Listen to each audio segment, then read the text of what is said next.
Hey everybody, welcome to Dialog Choices Podcast, episode 38. It's our 1-year anniversary, so we're streaming today, but no one heard me say we're streaming because I just started streaming, so that is just for the recording audience. Streaming's weird. So, actually, I just opened the video and I heard you say that. Yeah, that you were streaming right on time. So somebody heard it. You can see it. Has it really been a year? Yeah, it's been a year. The first episode ever went up on September 21st, 2020. Wow. Mm-hmm. So a day after tomorrow, the day after the final video goes up for this, it's as close as you'll get. Yeah, it snuck up. Congratulations. You can see our grade of how consistently we uploaded, because we have this is episode 38 when there's 52 weeks in a year. It's not bad. We also had two. That said, twice we got double episodes out of a week too, so it's even worse. There's two more. Also true. So we missed 16 weeks, I think, out of 52. That is our opener. Exciting. Checks out. Checks out. So why are we streaming this? Because it's the 1 year, maybe. and I just vaguely felt like I should do something special, but I don't fucking. How do you do anything special in our line of work? It'd be like, wow, it's an event. It's like, I don't know, we'll stream a podcast. You get guests. You get really cool guests. They don't return my calls, or they do and they say, oh yeah, sounds great, I'm busy this weekend though. Which is that doesn't matter whether they're friend or foe. That's just a normal human response. I had like a back and forth planning. We did have one time where I thought I was gonna get guests, and then I was like, oh fuck, but that was more yeses than I was expecting. Are we gonna have multiple guests in the same episode? And then there was no guests. Nobody actually ended up showing up. Oh boy. So networking is scary. Mm-hmm. Especially on a time frame. Yeah. But we're here for each other. You know, I've had the thought that if I try to get like a specific person, it's probably just gonna be like me showing up whenever they're available, like as a one-on-one thing, like the the developer interview with the guy that did Lock, because that's just way less coordination. Mm-hmm. We have a leftover question that's just like, what moment made you realize you wanted to be a Let's Player? And I just singled that one out because it's just funny to me. Did you have a moment where you realized you wanted to be a Let's Player? Anybody? Ooh, it's been a while. I mean, it's been a while for me. I can only imagine how you must feel about it. It's been, for you guys, it's been almost 10 years. Yeah, we're coming up on. Jesus. It's been 84 years. It's been 84 years. Let's see. Protect Me Night. What day did that go up on? You don't have a spreadsheet with all those things? I have all my spreadsheets. Oh shit! You can look at all my. We missed our 10-year anniversary, Andrew. It happened already. Yeah, we did. It's Protect Me Night went up on September 13th, 2011. That's right, about a week ago. I keep thinking we're in 2020. When I logged into the Sad Games dashboard, it was like, "Hey, it's your birthday. You want to do something?" And I was like, "Okay." And then the page failed to load. And I was like, "Okay, well, this is pretty much a good experience of YouTube." Yeah.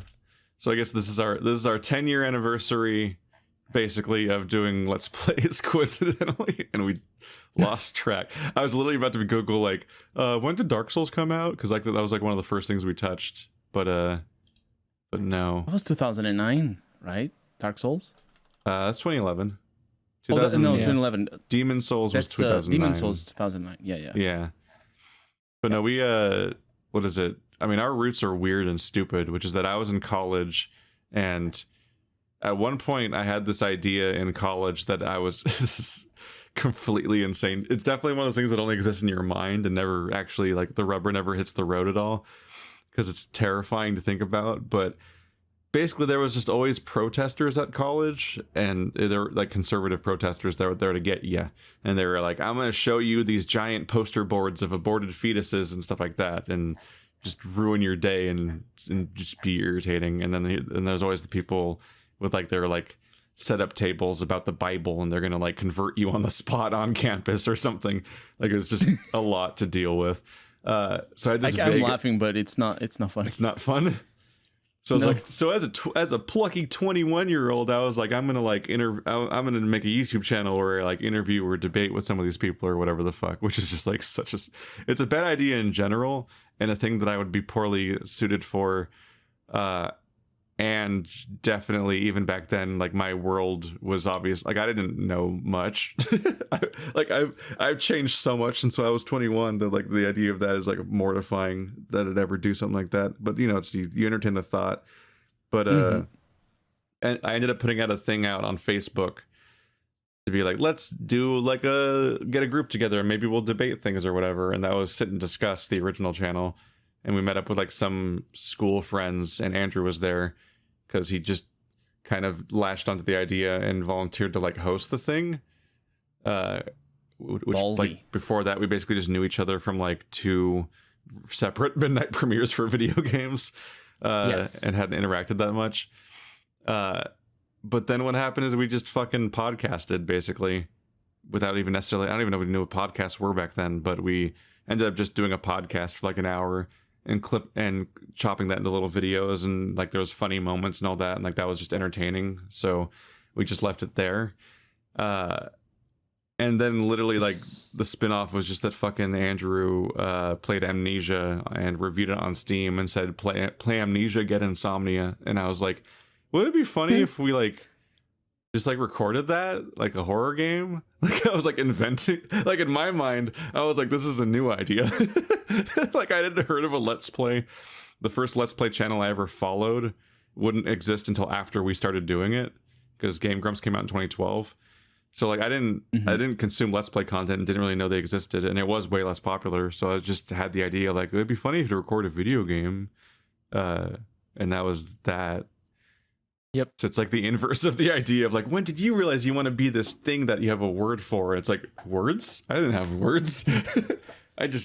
It's just really intuitive to record a video game. I had like years before that, you'd record like you beating a boss in a WoW or something and upload that on YouTube.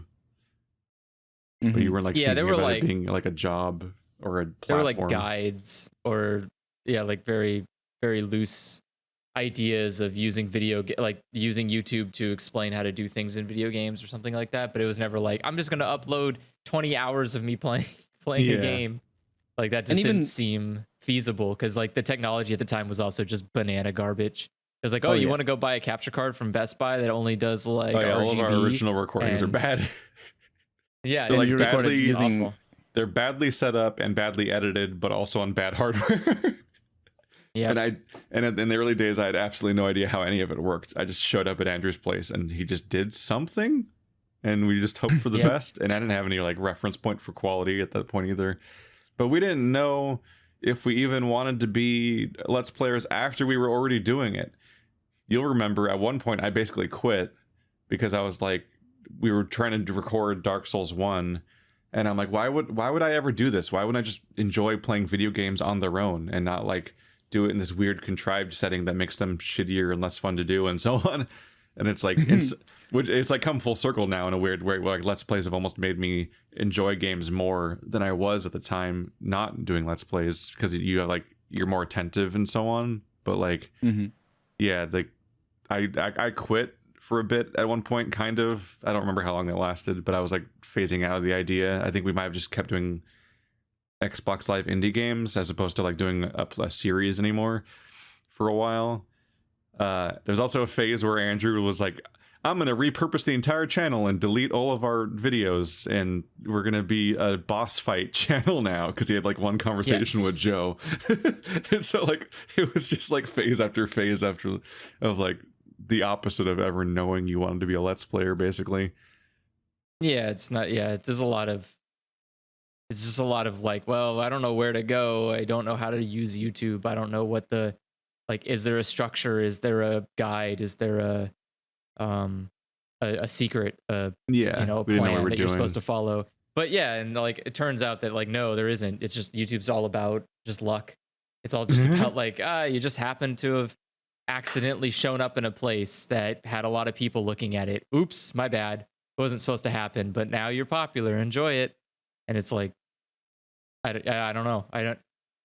I feel like if I don't know. I feel like if I had gone with the knowledge that I have now, I probably would have spent a lot more time editing and a lot less time. Yeah, I don't know. that's a very the problem with the editing. I feel, and obviously, well, I don't speak with personal experience, but I think I feel that it's harder for it's not it's a bigger ceiling for channels that have heavily edited content, as in you can grow bigger and faster, but it's also a lot harder because heavily edited content is so, for one, it's harder to make, so you're going to be making less of it, so it's going to be harder for you to compete on all fronts depending on what games you play and all that. But also you're going up against, it can definitely do way better though. yeah, you like the that's why I'm saying the ceiling is bigger, but I think it might be harder to break through, because one of the things that got me through, well, probably the first 2 years, I feel, well, and it effectively, since I'm not doing YouTube as my main job, it got me through the last 6 years, which is my entirety of YouTube. The thing that got me through is the fact that I can make so much with relatively little effort. And early on, I was, and even until very late, I was basically on OBS. I would just start recording, and I would record the full episode, and I pause, and I stop it at the end and upload that straight away, and that was it. So that ease of that lack of basically quality control and lack of effort in a way, because I'm not going back and editing all the things and all that, that definitely allowed me to be okay with I don't know. I think if I was putting in the effort that you need to edit everything, I would have burned out early on, because it's really difficult. I think I got very lucky with my growth. It took me, I think, about 2 years to get to a steady 6,000 views a day, and that's where I am still. But basically, I plateaued at that. But I still think I'm very lucky. Early on, I'm gonna get to how when was the moment was that I realized I wanted to do YouTube. But you were saying that there was no guide or anything early on, and I think even in 2015, which is when I started, there was already things like the Let's Play subreddit, where Let's Players would help each other and give and answer questions and all this sort of stuff. And I think it's still going. I haven't been there in a while. And there were guides about configuring OBS, and OBS obviously being a very important tool for us to record our games. Not necessarily the only tool that we use, but it's a very important one.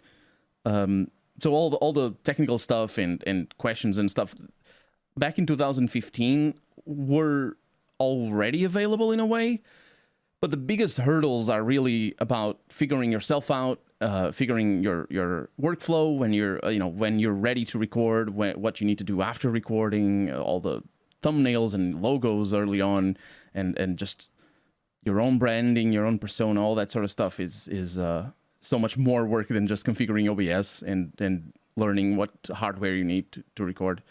And what I'm going to say though is that because I went to those subreddits as I was starting out, and I got to see and meet a lot of people. I say a lot, but like a handful of people, and I followed them on YouTube and followed their career. Some of them I still keep up with, just sort of following them on Twitter or on YouTube. But I didn't see anyone have a channel with success like I did. So, and like, I've had people comment about, oh, this channel is dead, it doesn't get any comments, or I can't believe you're still doing it. It always feels like people don't agree on definitions of things or something.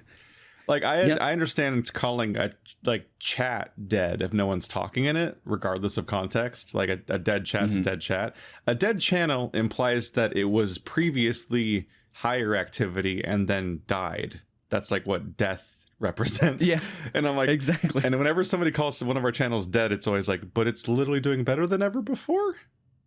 Like right now, this is the peak. It's continuing to grow. Like it's not what the word means. It's not PewDiePie, therefore it's dead. It's like, that's not what words mean. Yeah, the thing is, like, people really don't understand that and your chat right now, by the way, Keith, is just You know, we need to super get to the lively right actual now. questions. But We are doing a question right now. Yeah. The thing with people thinking it's dead is that people just don't have no idea how difficult it is to stand out. And when I say difficult, obviously I mean the effort that we have to put in.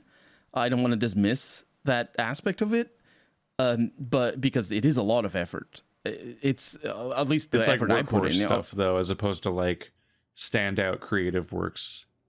Mm-hmm, yeah. Like you're doing daily But grunt you work, need to which be is like it's a lucky. real job and all that. But like if you want to do better on YouTube, you just do something wildly different than that, than the kind of template I think stuff. even if you do something different, because that's what I was gonna say. Like all the other people that I followed from the time I spent browsing the Let's Play subreddit, they all had, like, some of them were great. They were fantastic. They were like incredible, super talented, and they were innovative. They were good at editing, and they just got 10 views, 15 views. That was it. 100 subscribers, some of them, and 1,000 at most. And it's like, it's so unfair. It's all about luck. Because one of the channels that we on, because Let's Play, Let's Play has the Unsucky Sunday thing, which is a stupid title that's awkward and weird. But you submit your Let's Play, and then the whoever won last week judges it, and they pick winners for that week, and so on. And we won twice. I won once on my personal channel and once on Sad Games back in the day. And when Andrew and I judged it, we worked through the giant list of like fucking like 100 submissions. We like split it between the two of us, and we'd watch like a minute of each video, and if it caught our attention, we'd like look into it further, and because we had to like parse through them all. One of the winning channels from that we like gave the stupid fake award to was Treesicle. Treesicle now has 915,000 subscribers. One of the channels that we like recognized in that is like more successful than any of us will ever be. Yeah, I mean, that's really funny. Good on you for recognizing it, I suppose. It's just really, they don't do Let's Plays though, so that's the trick. See, yeah, that's the trick. Yeah, they went off to make a bunch of fucking theory videos like game theory, and now they're successful. yeah. I mean, that's the thing though, is that the content, there is a market for a content, and Let's Plays are they are a very low barrier of entry into Let's Playing. You can get it. If you have a gaming PC, you can basically be a Let's Player. Yeah. And if most people who play video games on PC have a gaming PC, so they can be a Let's Play. It's just like, it's streaming. Streaming is like a very easy thing to do. So it's just, whereas making but the hard part is editing content. The hard part is like going through and creating actually edited, like balanced content. And that's why I said, like, if I could go back in time with my knowledge, I would, the main important thing I would do on Sad Games is just fix the fucking editing, because it's so bad. Like the audio's garbage, and some of the cuts are just awful, and like doing these weird, unnecessary especially since we used to get cut off at like 10 minutes. You used to just upload the videos as being exactly 10 minutes or 15 minutes or whatever. Like, so it cut off mid-sentence during like Dark Souls and El Shaddai and so on. And I admit, I will say firsthand, I am not meant for editing anything. I am terrible at editing videos. I have no sense of pacing or comedic timing, I am really bad at all of that. All I can tell you is I can get at least the bare minimum of getting like hardware set up. I can get all of the hardware set up and I can get it working, but I cannot like make a polished product. And that's like, again, that's something like I've learned how to do a little bit better as time goes on. We also have to curb ourselves really hard right now, and because we're 20 minutes in, we haven't answered a single question from chat. Let's go that way. Okay, let's do it. Keith, did you ever think this podcast would get this far? Yeah. Yes. Very arrogant. I like it. I mean, it's not like it's like, wow, you've grown, you're Joe Rogan. Like it's just a podcast that a handful of people watch. Like it didn't go anywhere. Like all I did was keep making it. Like that's easy. And did I think I'd keep? Yeah, it's fucking. I preemptively searched up my own playlist to check, and my playlist for podcasts on this channel is already 162 episodes long. So like, this podcast is just the latest reboot where you just arbitrarily are like, I don't know, this particular cast of people quits doing the podcast for whatever, and then like you give me enough time, I'll just start another podcast with slightly different people. Most of them Andrew were on. So Andrew's been on a lot of those, 162. But on top of that, I have a 100 episode Q&A on my Patreon. So on top of the 162 episodes of podcast that I have in my podcast folder. Yeah, those are like 2 to 3 hours long.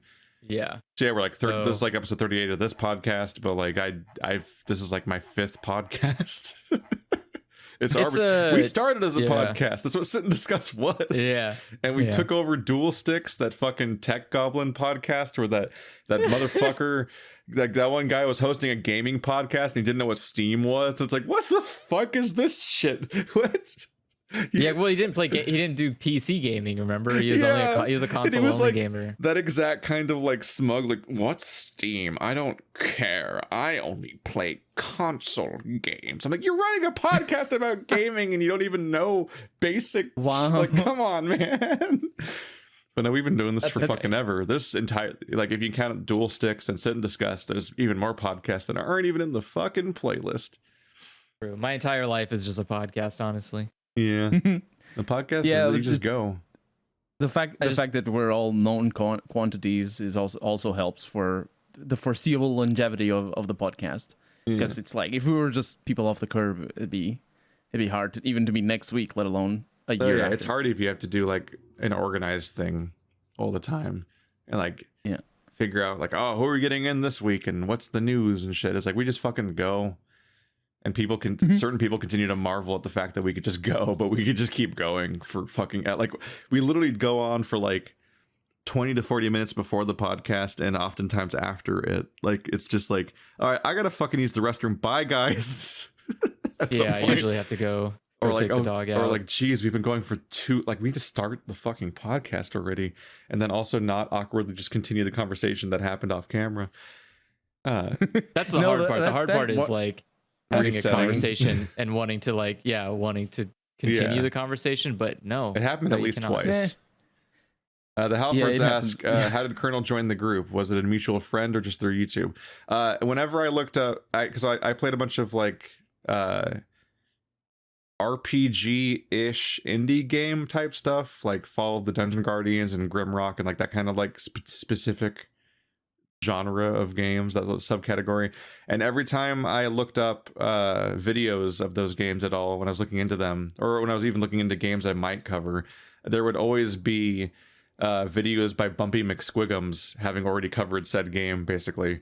And so one time I reached out to him and I was just like, hey, you want to like do a video sometime, like just collaborate? And we did it on like a throwaway game, Viking Squad, just to like check it out. And like, because we don't know how that dynamic's gonna go or whatnot, so might as well just like, let's just check it out in this game. And he's like, yeah, can I bring Colonel RPG? I'm like, that's the other guy that's always in the search results. And so all 3 of us collaborated that time. And then Colonel became a fan, I guess, because he kept watching the channel for years. Yeah, I don't remember what game it was though. It was like a Lost Vikings sort of game, or Viking Golden Squad. Axe. Viking Squad, that's the one. Yeah, we played Viking Squad. It was a 3-player, which is a weird number. A 3-player hack and slash game. And there was the weird coincidence where like I also had a random friend come in and also out of nowhere who also just want to play Viking Squad for some reason. So suddenly I had 2 playthroughs of Viking Squad. 2 Let's Plays. I uploaded a season 1 and a season 2 where I played one with my friend and Andrew and one with Bumpy McSquigums and Colonel RPG. I'm like, what the fuck? This game is not worth 2 seasons. But like, it just happened at me. And I'm like, okay, fine. Yeah, really. At the time, it wasn't really that impressive, but no. At the time, I think I had done some, this was like November, I think, or October 2016. I had done some Let's Plays with Bumpy, so I already had a little bit of a repertoire with him, and I also found him. I think I found him through Splattercat. Splattercat had a Let's Play of a game that I don't remember exactly what the name of it. It was like an MMO, and he invited viewers onto the world to play with him, and there was one episode where he saw Bumpy out in the distance, and they just did something, and he mentioned, "Oh, he's also a Let's Player. Go out and check his channel." And at the time, Bumpy had like 5,000 subscribers. Splattercast is a fucking weird world, like small world situation where it's like, it's another Bay Area geologist Let's Player. I'm like, what the fuck? Yeah, he's way more successful than me. Yeah, he's a geologist. That's right. He just found more rocks than you, Keith. And he's more or less around our age as well. And when I saw Bumpy, I was like, oh, his voice is amazing. I want to have a voice like his, because Bumpy has a very deep voice, and it's just like, you know, I was very self-conscious about my own at the time. And so I reached out to him to do a Let's Play. I don't remember exactly what it was. And that's how I got that contact. And I had found Keith already, I think, with the Wasteland 2 Let's Play that you did at the time. But I don't remember exactly. And then I just found your videos, and they're good, so I watch. that's about it. Yeah, Brian Fargo nice. shared my Wasteland 2 playthrough at some point. I don't think he was like any kind of particular fan or even necessarily watched it or pay attention to it, but he just like was just doing like Twitter, like bare minimum PR stuff, probably, of just like, I'm supporting my game. But it definitely, I think that seemed to lead to it getting special attention, and so it kind of took off until I think it might still be the biggest video on my entire channel, which is weird because it's not what anyone thinks of when they think of my channel. Oh yeah, it's I think Wasteland 2, then Divinity 2, and or Original Sin 2. Got to specify, Divinity 2 is a much worse game, and Samros 3, and then We Were Here. Inexile is really good with their PR. I find like they reached out to me regarding Wasteland 3, and every time I do a stream of Wasteland 3, they always like publicize, and I think a couple of times Brian Fargo has also showed up in chat, and people are like, "Oh, that's Brian Fargo," and I'm like, "No, it isn't." And then I make a fool of myself on camera with Brian Fargo watching, so you know how it goes. God, I looked at my stats. Of what? Don't look at your stats. That's just the like, trap. well, if you look at my stuff, you would think The Witness or like a Dark Souls game is probably the biggest video. Surprisingly, Oberdin has overtaken The Witness, but that's not that big of a deal. That's also like my wheelhouse. Fucking State of Decay 2 is more popular than any of my Dark Souls videos. I'm so sorry. I am so sorry. Why does this happen? Miserable. It is. State of Decay 2? Yep. You have Dark Souls 3 so Part 1. Maybe people just really enjoyed watching the Am I game looking at the wrong one? Yeah. fall apart you're around right. our hands. Salif Halcyon asks, I've noticed something about this group. Sometimes this group will watch/comment on each other's videos. How does viewing and commenting on someone you know differ from everyone else? Well, they're your friend instead of a parasocial relationship. There's still a little bit of parasocial relationship. I mean, I don't know. I think it's necessitated by watching somebody in a video, like in a way. Unless you like, when I make a comment on one of your videos, I'm talking to a person that isn't the person who's going to read the video. It's like, or in the sense of like, I'm talking about that way. Do you think of it as a different person than just the me that you already know? No. I mean, is like what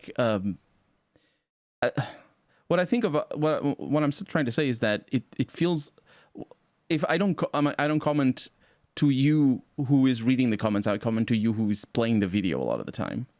You know what I mean? It's just different. And that's, I feel that detachment as well when I read comments from other people, like especially older videos. It's the same thing. It's more apparent in older videos. Somebody's going to comment about a comment that I made 5 years ago, and I just said something, you know, in the heat of the moment, and they're not talking to me right now. They're talking to me 5 years ago, and so there's a little bit of that. I feel that a little bit. There's an idea that it's not synchronous. But let's talk about live streams then, for example. Like for me, there's a huge difference because I don't give a fuck about live streams. Twitch has no appeal to me. I don't care about watching some random person playing a game right now where I just tune in at a random interval and just get a weird snapshot. Like, that's a shitty way to watch a game. And like, there's no real upside to it. But like, so like my entire activity of watching live streams on YouTube and Twitch is just watching my actual friends. it's a fundamentally different experience because it's like when you walk over to your friend's computer and you just like watch over their shoulder and you chat with them or whatever. Like it's just your actual friend. It's like a fundamentally different interaction than otherwise. Mm-hmm. And yeah, like it's definitely a different experience of like if I go digging through fucking Bird's his back channel of content, and then I dig up weird videos to fuck with him over and be like, haha, I know you made this once. I remember the toilet video. You called it Half-Life 2, but it's actually about toilets. How dare like Bird. Yeah, it's like a different interaction because you know the people. Yeah, but you're messing with him in the moment, not in the video, so it's different. Yeah. That's why I'm saying, like, I watch a lot of YouTube, and so it's just like, for me, I engage with it all the same, I suppose. So I think that's one of the reasons why I keep watching you guys' let's plays, although Andrew doesn't publish much anymore. No. And it's just that He's in his waning phase. It goes back and forth. Yes. He It's gets just that really it's- motivated every now and then. He just has to get single again. No, it's mostly I just have to finish figuring out how to use this new video editor. Is the problem because I switched off of Premiere because I'm like, I'm not gonna pay for Adobe anymore. I'm kind of done with it. And so it's Changing like, video I just editors replaced- is awful. Oh, it's terrifying, but like it's way cheaper. And so Yeah. I'm just like, okay, well, I'm gonna sit here, and so that's why I've been taking so long, as I'm trying to, in my free time, I'm trying to learn how to use this video editing software, and it's better than Premiere, which is like embarrassing. I don't know why it works better than, I don't know. It's fucking But- like there was a whole period of time where like Vegas didn't have GPU acceleration, but Premiere did. So like you would render faster and better with Premiere and so on. But it's like, yeah, but I have a workflow. I know what buttons do. Like it's like it reminds me of like when I the one time I tried snowboarding, and it's like if I tried snowboarding from scratch with no context, then maybe I could have taken to it. But but because I tried snowboarding when I already knew how to ski, it's infuriating because you're like, I know how to do this already. Why am I doing it on this other format where it's impossible all of a sudden? Like I already know how to go downhill. And it's like it's agony if you know what you want to do and I just want to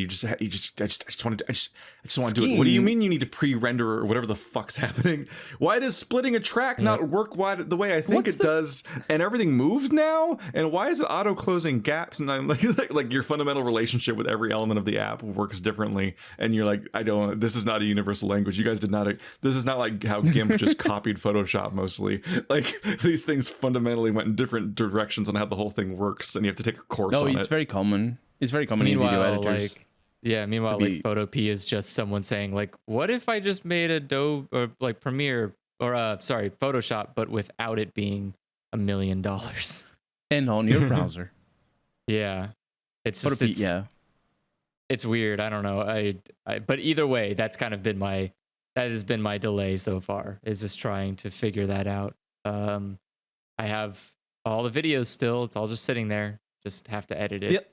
The other thing that I feel still maintains a little bit of detachment is that when we're talking to each other right now, we are talking to each other, and in a video, that communication is more spread out. Like when we record a video, we're talking asynchronous, asymmetrical. No, but not just that. It's but it's not for a group of parasocial people. because it's like a real you. Yeah, I suppose, but in the sense that like it's an open letter versus a closed letter. But you also know it's a performance as well, and it's a performance by somebody that you know and also perform with. Yeah, it's like watching your friend perform on stage versus like your interests are fundamentally different than it would be to just be like, oh, you want to go see a stage performance? I'm like, not really. Yeah, I suppose. And then you get tricked into watching improv, and then you never talk to that friend again. Oh, This sounds like a personal experience. Have you been to a friend's improv? That's just that's like a universal joke for people that live in like New York or something. I've never been to an improv show. I get the improv is a trap because there's no initial investment. What you want, if you want to trap your friends into doing things with you need to force them to spend money, and then they will do things with you because they don't want They have to justify it now. Yeah. So like, go skiing. It's better than snowboarding, it costs a bunch of money. Do it, and you have friends. Let's see. I figure. I've never done Is skiing. that cheaper? What, skiing? Yeah. No, I meant to say it's better than snowboarding because skiing has a lot more control. Snowboarding is probably just easier. I've never even seen snow. What? At least not that I remember. Never Yeah. see like in real life. You've never seen real snow life. at all. Yeah. At It's all, hard. yeah. It's relatively hard to see for a lot of people. We live in an unusual situation where we can drive like a few hours to get to Death Valley and a few hours to get to Tahoe. Yeah, I can do like, that it's as weird. well. I just kind of I can I just see can, snow I can go whenever to I snow want. to the worst place on the planet to the beach. I could do Yeah, that as well. that's- It's just yeah, don't do that's it. Well, So that's it's just your just yeah. fault. Oh yeah, okay, then that's your fault. Yeah, I'm thinking Yeah. like, wait Yeah. a second, are you like literally unable to find snow? That's so No, it that- just seems I so think- rare. I think 2 to 3 hours drive at not at any part of the year, but like on a normal winter, 2 to 3 hours drive, I see snow, and on particularly cold days, an hour's drive away, I can see snow. Oh wow, I was on your side and I was wrong. An hour away. Yeah, it's Europe. It's like you're close to everything. All right. Well, Thomas asks, what's the best Let's Play in your opinion of yours to watch, and also your best co-op one? Ooh. I feel like my co-op one has to be Zero Escape. Is it? Yeah. I don't know. I don't Zero like Escape. best questions in general. I've talked Zero about this Escape's really before, good. but I don't really like best questions because it's like, hey, can you quickly perfect recall your entire life and think of like, the best answer? Like literally ask me an hour later, I'll have different answers. Like it's just what happens when you ask me what's my best one is I think of the fact that I have 13 million videos or whatever, and then what I do is I think of like 7 examples and pick one of them. Because how do you parse it? I don't. Zenith. I think Go I- watch my Zenith playthrough. Just gonna keep tricking people into watching Zenith and then being like, oh wait, that's actually good. I think I'm producing the best stuff that I have ever produced. I'm editing all my videos. I am a lot better at knowing what I need to do. So the things that I'm gonna pick from are gonna be the latest Let's Plays. And I think the best Let's Play of mine is my Fallout New Vegas Let's Play. It's because of not just because of what I do as a Let's Player, but the game is really good, and I tried to draw that out as best as I could, and I think I was pretty successful. In terms of co-op, though, kind of complicated. I don't know much co-op, so I'll pass the hot potato to you guys while I think about it. Take that, Bumpy. Let's see. Oops. What is the? Colonel's answer is DNQ. No, I will come up with one. I'm just looking through my list. I'm trying to think like what is the best Let's Play I have? That's tough. I can't even like think of what Not Let's Play communist I... cat daddy. No, it is Call not. back. Let's see. There's like the problem is there's so many Let's Plays, but I'm trying to think of like what was one that I actually enjoyed and would probably watch myself play again. That's the answer I'm trying to think. I don't know, like Banjo-Kazooie, like one that I like just the most amount of fun I'm having versus the least amount of frustration. Which probably means it did terribly. Probably. I don't know. I can quickly check. He's not yelling at this at all. Why am I even here? Yeah, this Banjo-Kazooie doesn't look like it did very good at all, which is good because it's just me 100%ing this game without any kind of controversy or issues. Oh, yeah, a lot of these It's just videos me- only have like 100 views. Yeah, it's only me just Not even running old. around. No, it's not. It's just me having a good time doing. This is your fault, doing audience. whatever. You failed him. Oh, I know what my He had one chance to be happy, and you didn't make him famous for it. Yeah, for a game that's like a million years old and I've played 100,000 times before, like it's not even a, that's definitely one of the issues. Not even a blind playthrough. I don't know. I literally am like looking through this list and I'm not seeing anything that'd be like, yeah, you should definitely check that out. I would say like my favorite co-op. I could tell you my favorite co-op one is Perfect Dark. That was a lot of fun. That was pretty good. I felt like there were so many instances of like rock guy. There's just a lot of, because we're playing on such a difficult, like at such a high difficulty, but also coming back to it after so many years of never playing torture. it. It was great. Oh yeah, it was great. It was just nightmarish, but it was like so fun the whole Perfect time. Dark is so fucking hard. Oh yeah, it is. Oh my god. I don't know what is like. God, now I'm looking at some of these like, you should update these thumbnails, Andrew. They look awful. I still have some Generation 1 thumbnails and they haunt me. Yeah. Like Dragon Age Inquisition. I'm also seeing like a bunch of like, and some of the Dark Souls stuff as well. Oh fuck! I can't. I'm just I'm like gonna looking through it. steal- I just go for I'm it. gonna steal one from you guys. My favorite co-op series that I have personally done, is Dragon Heist, Dungeons and Dragons. Oh yeah, That baby, was so you got fun. me all the wet. That was so fun, and It's I been on think my fucking track for like 2 or 3 months now, where I'm like, I'm gonna edit this into some kind of highlight, and it's like, but work though. I have to like condense this event that took 2 hours basically. yeah. Dark's D&D is so fucking great, but it happens so slowly. I just realized it's also hard to find a single Let's Play that It's I like enjoy EVE because there's Online. not many of them. Most of the Let's Plays on the channel are co-op Let's Plays.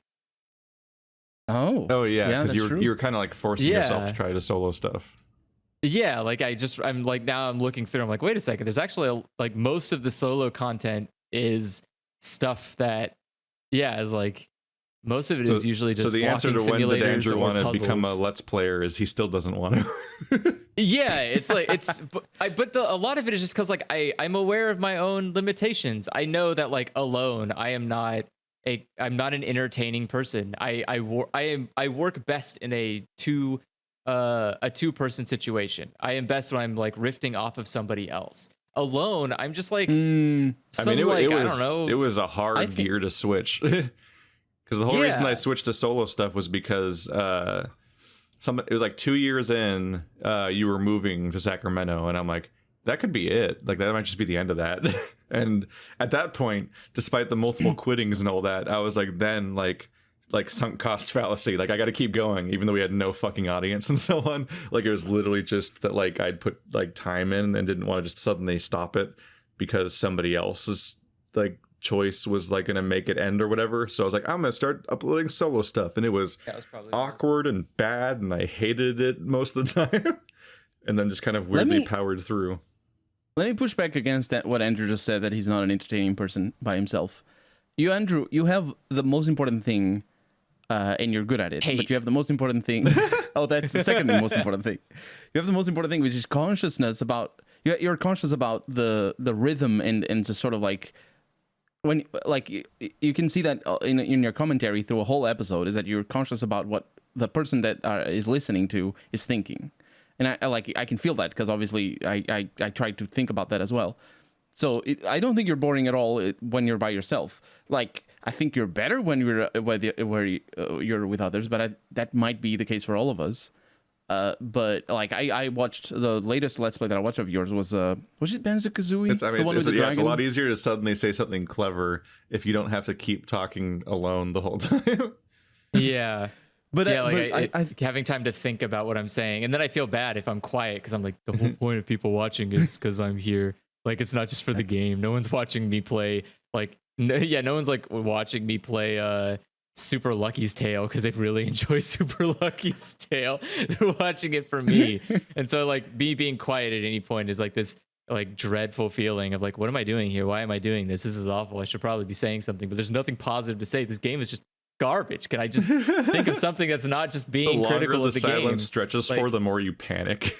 Yeah, like it just gets worse and worse. Like Honey Pop was this great, like for me, just constantly devolving where I'm like, I know I'm being bad. I know it's not funny. I know it's not entertaining and I hate doing this, but also, God, I hate this game. And like, I cannot get, my brain just can't like, it's like a false start. Every time you try to rev the keys to turn the engine over and it doesn't work because there's no gas in the car. And like, no matter how hard you click the keys over, you'll never get the car started. Then you're worried about getting like repetitive with your complaining, but it's like, well, I complain about it, but then it doesn't go away and it keeps happening and it colors the entire experience for every minute of the many hours. And it's like, how could I not bring it up occasionally and not just be like, I thought that was once, that's it for now. And so it's especially like Honey Pop's such a good example, or Honey Pop 2 specifically is such a good example because it like I kept thinking that where people are like, you're just nitpicking, complaining about, stupid shit. You're just saying the same stuff. It's like, fine. All right. So I just sat down and like every time I end the recording, I would think of like 100 things I hated. And I would like try to get rid of the things. Worse. Yeah. Like I try to think of the things I already said and then go like, okay, cool. Next episode, I've got this many things to complain about. And then that episode would have more things. Like now I have new things to complain. Like the whole series is just me basically ripping every single millimeter of the series until there's like nothing left of it and being like, yeah, this is just from top to bottom, unsalvageable garbage. But then like the end of the Let's Play as I'm editing it, I'm like, I would never watch this. This is just the worst possible content ever. I hate all of this. I didn't want to do this, but like I couldn't. But in the moment, like the first episode, for some reason, but in the first episode, I was like, I really just want to enjoy this. I just want to do it. In the second episode, I was like, maybe I can get through it if I just like kind of pretend like it's funny. And then the third episode is like, I don't know who wrote this, but it is just a slight to all of humanity, and I can never forgive it. And I just have to do something that isn't just sitting here and like consuming poop. Like I have to pretend that there's just not poop on my spoon, and there is, and it's everywhere. And God, it's just gross. And just stop doing this. And like that was the struggle of playing Cyberpunk. Yeah. Oh God. Yeah. Honey Pop is worse than Cyberpunk. It's like how do I not? Well, it's just like the idea of like how many things do I notice that I choose not to comment on? That's why I live streamed all of Cyberpunk, because there was no way I could have beaten that game if I didn't do that. Because every waking moment was like, why is my car combined with another car like 50 feet off the sky? How did this happen? Why is it doing this? Is this real? And then you turn around and you're like, oh, half the map didn't load. Like you'll get destroyed. Impactful main character death. Oh, he's ragdolling outside the car now. It's just like I'm so immersed. It keeps it's a suicide. tripping. The weapon it's is in somebody. Yeah, it literally feels like someone tripped, fell down the stairs, and then you start realizing the stairs don't end, and you're like, oh God, this is just gonna keep going. They're never gonna not trip downstairs. And then like as it keeps going, you start realizing they're also just like crumbling into less of a person, and you're like, oh no, it's just a blob falling down the stairs. Like you get to the end of the game, you're like, how did I get here? It's just full of broken shards of like whatever it thought it was at the beginning. Like it's not even a game by the time you get to the end. It's just this like a mess. Like someone just was like, okay, just sweep it under the rug and hope that no one thought about the last 40 hours of the game you played. There's like a certain thought of like how video games or even anime often end with like this crazy like, wow, the characters are like floating in abyss, and now we're gonna monologue about what this is all about, and like, was anything real? And like it's like so great, like you get into like maximum reveal mode essentially. That's often in like some kind of weird ethereal liminal space or some shit. Like near Automata or something. But like there's a similar arc when you just play an astonishingly bad game, because a bad game usually gets even worse near the end, and it starts to feel that level, like you're on that level but accidentally, where like the world's disappearing around you. But yeah, did you have more to say about Dragon Heist? Because that we did went on a big tangent from there. Yeah, sorry, go for that. No, I was just saying that it was the best. It's good. Go and watch it. It's fun. We were answering the other question though. It was murdered by COVID to death. COVID killed Dragon Heist. Didn't we switch? Oh yeah, that did. Didn't we switch to another question though? Did we? I don't even know what question we're on. What question are we still on? Andrew, please tell me you're going to carry on playing Subnautica. I have so many episodes. Subnautica has been hard. I I like you talked about earlier today, Keith. I lost a huge chunk of progress because I forgot to save because the game doesn't auto save, and I'm so Subnautica. I'm doing really, really, really good at not being angry at times. If I feel like I'm getting angry, I just say, "All right, that's it. I'm gonna cut the recording. I'm gonna move on and just don't play it until I stop being mad at the game." But it is so hard to recover because I'm at this point where I need this one thing that I found in that save that got lost, and now I just cannot move forward in the game until I get that. And I cannot find it. Every time I play for an hour, I cannot find the stupid item again. And I'm like, I just keep getting more mad where I'm like, why would you? It is literally made in an era where autosaving has just been the bare minimum at this point. Like we have like way It is weird past, that the game doesn't have like a rolling autosave in parallel. We have way past the point in which not adding an autosave is just a weird like basically every game should have unless you're like and I get it if you're like a manual save slots and one like rolling autosave slot. Yeah, like I get it if you want to. I get it if you want to do this for like an aesthetic purpose. You know, like if you have a like it's Resident Evil and you have to save in safe rooms. Yeah, exactly. Like if there's a mechanical place you can that you're save supposed literally to save anywhere. Just why don't you autosave every time I go into my stupid building? Like, why wouldn't that just be the trigger? Is like, I go into a building with oxygen, save. Like, that's it. That's done. You just autosave every time you go into any building with oxygen in it. Because otherwise you could kill yourself if you autosave into like a no oxygen zone and you have no oxygen on you. But like, I don't know. It's so frustrating. And I have a bunch of episodes I still need to finish editing and I keep trying to play it. But like, the more that I can't find this one crucial piece, the more I just keep like narrowingly getting less and less invested in playing it. But I'm trying my best to keep playing it. So it's, maybe we'll talk about that later, and I can double check what the thing was or whatever. But I don't know what it is. Yeah. Hey folks, looking for insight. How do you deal with the challenges of striking a balance with commentary so you don't fall into the trap of observational what's going on in game, keeping organic? Wait, that sentence stopped making sense. Yes, it did. I think they meant to say that what's going on in game / keeping it organic rather than dash. If you look at my comment section, the answer seems to be that I haven't. Yes, mine as well. I will literally pause press escape to ramble for 5 minutes midway through a cutscene if I need to, and I do it. Yeah, absolutely. I'll just stop the game completely to talk about something. Like immediately, Dead Space had podcast moments where I would just stand in the safe room for a while and talk. And it's like people complain about that stuff, but it's like, do you want the thought to be expressed or not? Because like in my early days, I lived this where I would like try to say my sentence, but then get interrupted by something happening in the game over and over again. And you just exhaustingly hear me try to restart the same thought like 12 times over the course of like 10 minutes. And it's like, that's way worse. Just let me it's actually, I think it's just better to stand still and talk about the thing if there's something to talk about. The people that complain, I think, are usually just kind of like there for the wrong reasons because they're the type of people that will usually tell me to shut up or I say I talk too much in general. It's like, okay, you're just not here for me. Then that's not my problem. I honestly get a lot of love from my community in regards to my rambling characteristics, but I do get comments every once in a while of people complaining about. Like I got one recently that I just found hilarious. Because the person apparently did not know that it was what a Let's Play was. And I just explained that I do live commentary. Or, I mean, I suppose you can have Let's Plays without live commentary. But they just said, oh, well, good for you. You found your niche. And my niche is role-playing games. It isn't necessarily Let's Plays aren't a niche. But it's usually like people who are... The problem with Let's Plays is that sometimes you name a video in a way that is very helpful for people who are trying to figure out how to beat a certain part of a game, and then they just arrive looking for a walkthrough, and then you're rambling about capitalism or something, and they're just like, oh, it's very useful video, but could you cut back on your monologue or something? And I think that's the most kickback I personally get. Oh yeah, no. There's constant complaining of people complaining that your Let's Play is a bad walkthrough, and it's like the title doesn't mention walkthrough. There are multiple genres. I don't know if you've noticed yet. There's different reasons people upload video game footage.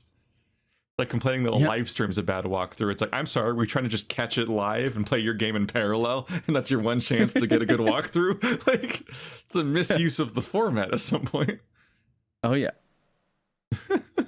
I think I've mentioned. I don't know who said it the first time. I didn't come up with it, but somebody in my audience commented that my alignment is chaotic ramble, and I think that is brilliant, amazing. I love it forever. And so thank you so much to whoever came up with that. And yeah, it's just how it goes. How it goes. I don't. What about you, Andrew? Do you not like rambling? I do ramble, but I think I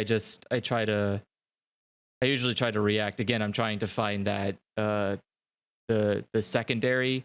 I use what's going on in the world as like a jump pad to reactions or reacting and trying to like talk about something organically. Like if something is happening, I'll say like, oh, that's weird. Why? I wonder why that's happening. Is it because of this or is it because of that? But usually it's, yeah, I always try to avoid being, obviously being obvious, like, wow, I found a gun. That's cool. I like guns. But there are times where like games just don't provide you anything, no stimulation, no nothing besides the next little like thing. And so there's nothing to say sometimes where you're just walking through a game and you're just like, well, I guess this is a game. Okay, cool. But like I also don't want to just repeat reactions to stuff. If something happens again, I'm not going to be like, oh, cool, a sword. Oh, cool, a sword. Like I don't want to keep saying that. But so usually if nothing's happening, I'll just that will be my bridge point to say like a complaint about something like, it's kind of just the same shit happening every day, isn't it? Like I wonder if I'm just in a rut, I'm doing something wrong, or like I don't know. I usually just try to turn dead space into, not the game, but try to turn any dead space and commentary into like a self-reflection point. Like maybe I fucked up. Maybe I'm missing something. Like it shouldn't probably be this empty. There should probably be something happening. Or if I'll do the thing what Keith does. If like I really want to talk about something that's bothering me, I'll just find a spot to stop moving in and just say like, God, what is going on? When you're getting to the good part of the Zero Time Dilemma series, when we start pausing during the cutscene. Yeah. I did like the comment of something like, oh, I hope they don't figure out you can pause when the cutscene is like, like you just haven't got to that point yet. What games or types of games have you guys not been able to cover that you still want to try to get in the future? Well, I mean, games specifically, I have a fucking spreadsheet of like 1,000 of them. That's just the basic of like, you're just like, I would like to cover that. Oh, it's just being aware of releases in indie and AAA spaces and being like, yeah, that's on the list. That's the thing I'd want to cover. And then you just keep adding them as they come out. Like that seems like a good candidate. And then like you get to cover like 1/6 of them because that's just how logistically it works. If you like play all these games and finish your playthroughs and so on, like it takes too long. You can't cover everything. Yeah. But like genres or whatever, or types of games, MMORPGs and Zachtronic games. Like whenever you look on How Long to Beat, every Zachtronic game is horrifyingly long. Like Space Chem and not Satisfactory, something Factory set. What's the 3D Zachtronic game where you make things out of Factorio? Is it? No. Is that... No, I don't know Zachtronic. I need to look it up. He makes these like build your own solution puzzle games where it's like a factory type thing. I know what game you're talking about. I have that.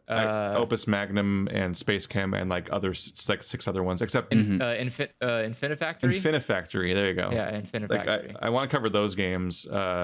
I don't care about the coding ones. I'm not a coder, so those are I'm just out. Like by default, it's just like those games are for fucking Andrew and Bird to you let's play play. Baby's You? That's not. No, I mean like fucking coding. Actual coding though. Like I'll play Human Resource Machine, but like no, like you.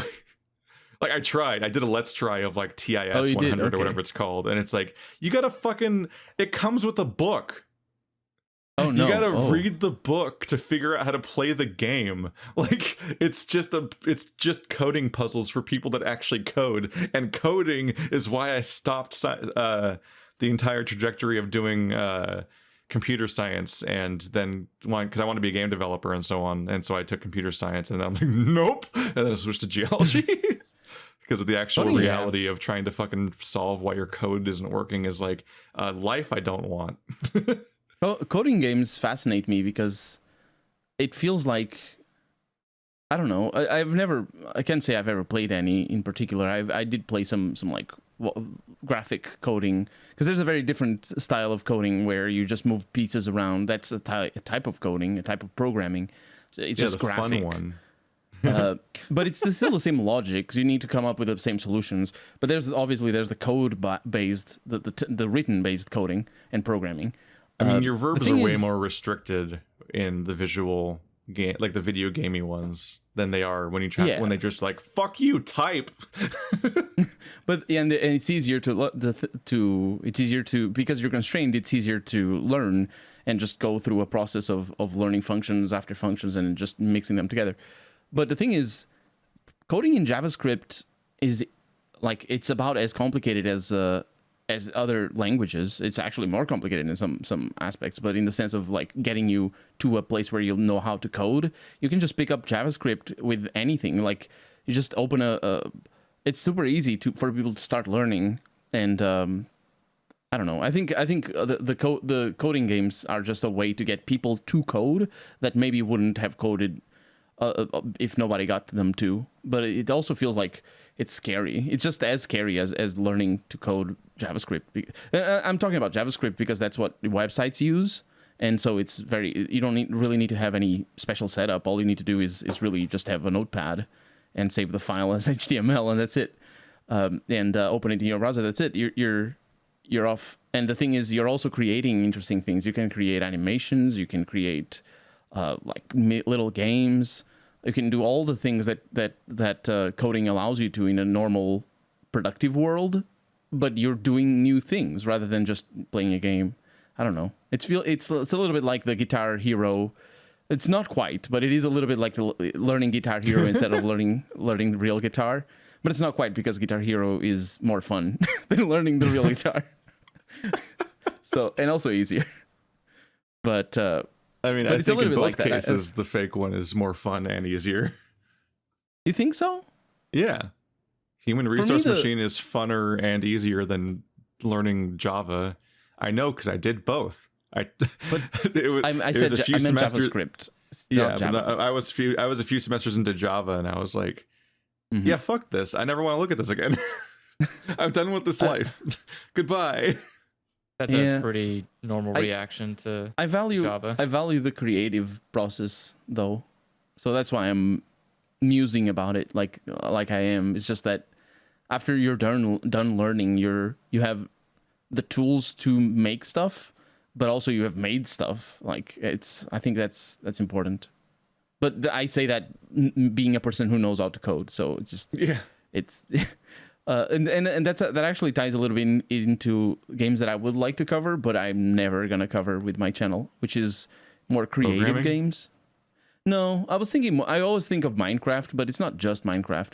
Minecraft is a very creative game if you play it in like a normal Let's Player, or like most Let's Players play Minecraft, and I think having an audience that's ready to see what you have made over the course of the last week or the last day is it must be really rewarding, because I mean, it also can be really scary. I imagine it's basically Durf's channel, I think. He just like makes things in scrap mechanic and then makes content out of it.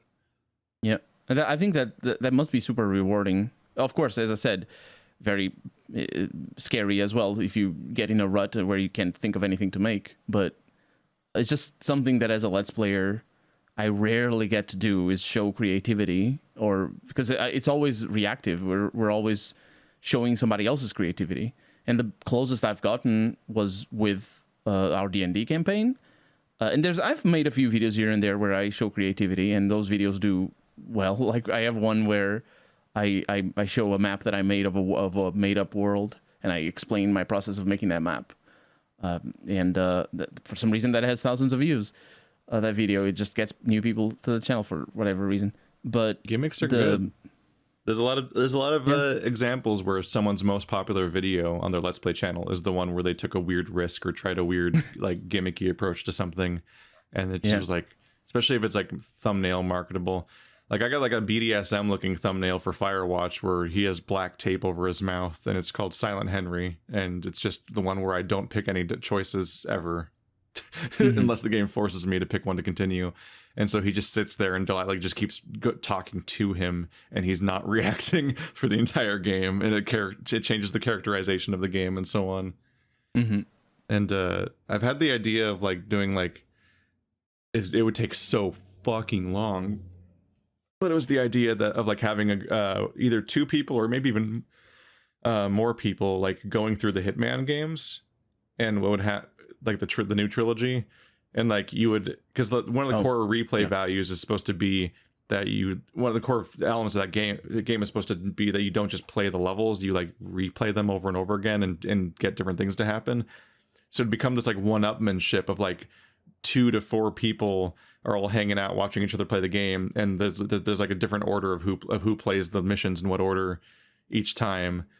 And like you just trying to one up whatever the last guy did because you saw them play the mission, and you're like, well, I got this idea now, and like you get like 4 different playthroughs by 4 different people of each level or something. But it'd be like, what a fucking nightmare to organize, and what a monstrously long series that would be to like just like dominate your channel for like 6 months. Also, I imagine it would require heavy editing because a lot of the stuff, because it's replayed, Yeah, you just need to go for the highlights. And of course, MMOs are just so time consuming. But that's I think that's the kind of that's the only creativity we're sort of allowed to have, is having a gimmick for a Let's Play. Like the closest I've gotten with my Let's Plays is this Fallout 3 that I'm playing right now, where I edit it in a way that basically the game doesn't have any combat. And I got to a point where in the storyline where you meet this radio host, and he talks in a really self-important way, and he talks specifically about super mutants. And because in my game the super mutants aren't aggressive, and they don't fight me. They fight the Brotherhood of Steel and fight other things, but they don't fight me specifically. His tone completely changes, and he's just a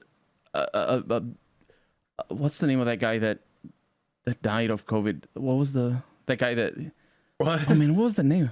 I mean, I'm trying to think of a few million people, I believe. A few, yeah. No, that right wing radio host that a few dozen of those so far. Yeah, but basically he's like he comes across as a super propaganda filled sort of tell it like it is, let's make this great again sort of kind of radio host in the Let's Play, because of the way I'm editing it, and because and canonically as well in Fallout, because the super mutants are just they're just people, and in Fallout 3 they're treated as subhuman, and the way he talks is just super racist basically, and he's just talking about the people of the wasteland. I'm the voice of the people of the wasteland and all that, and that's the creativity. That's why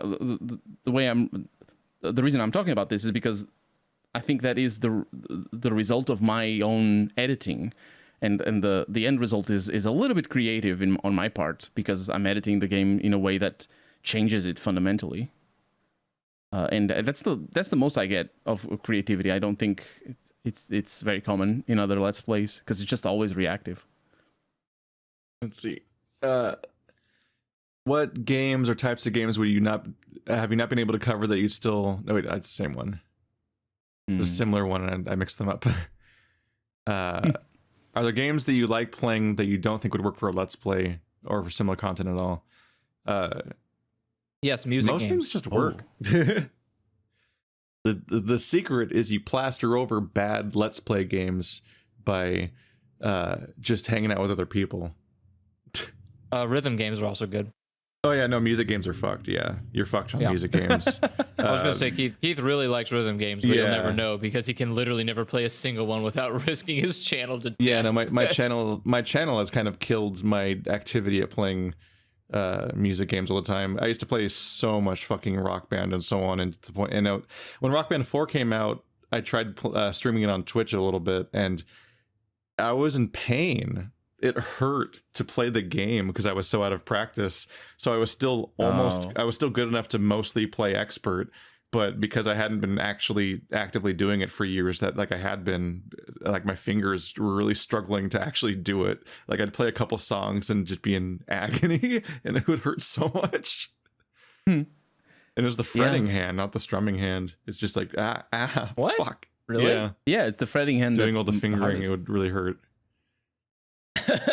Fingering. Phrasing. Phrasing. Yeah. Yep. But then there's just like grindy games. There's some, I guess it's hard to say games you like because it's games that you fucking, they're like less games you like and more games that you just kind of like permit and weirdly keep going back to for some reason because it has its like manipulative hooks into you. But like a game like Warframe or Diablo or World of Warcraft or so on are games that you just like, you kind of just play out of a weird habit and you keep going back to them. And if you do try to let's play them at all, you pretty much just have to get a group of people together and just like shoot the shit and whatever in a way that where the game doesn't matter because the game is just so unengaging. Yeah, I think all games you can. I'm at the point where I can let's play any game. It's just that some games require a lot more effort or circumstances that I might not have access to, like maybe an MMO. I couldn't organize an MMO let's play.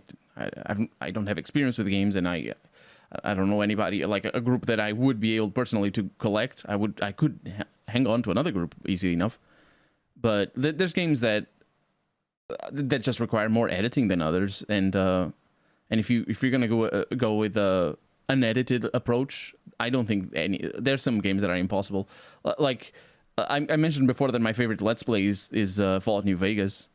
But that is one game that I couldn't do a let's play that isn't edited, that isn't cut down in some aspect form, because it's just a game that requires you to.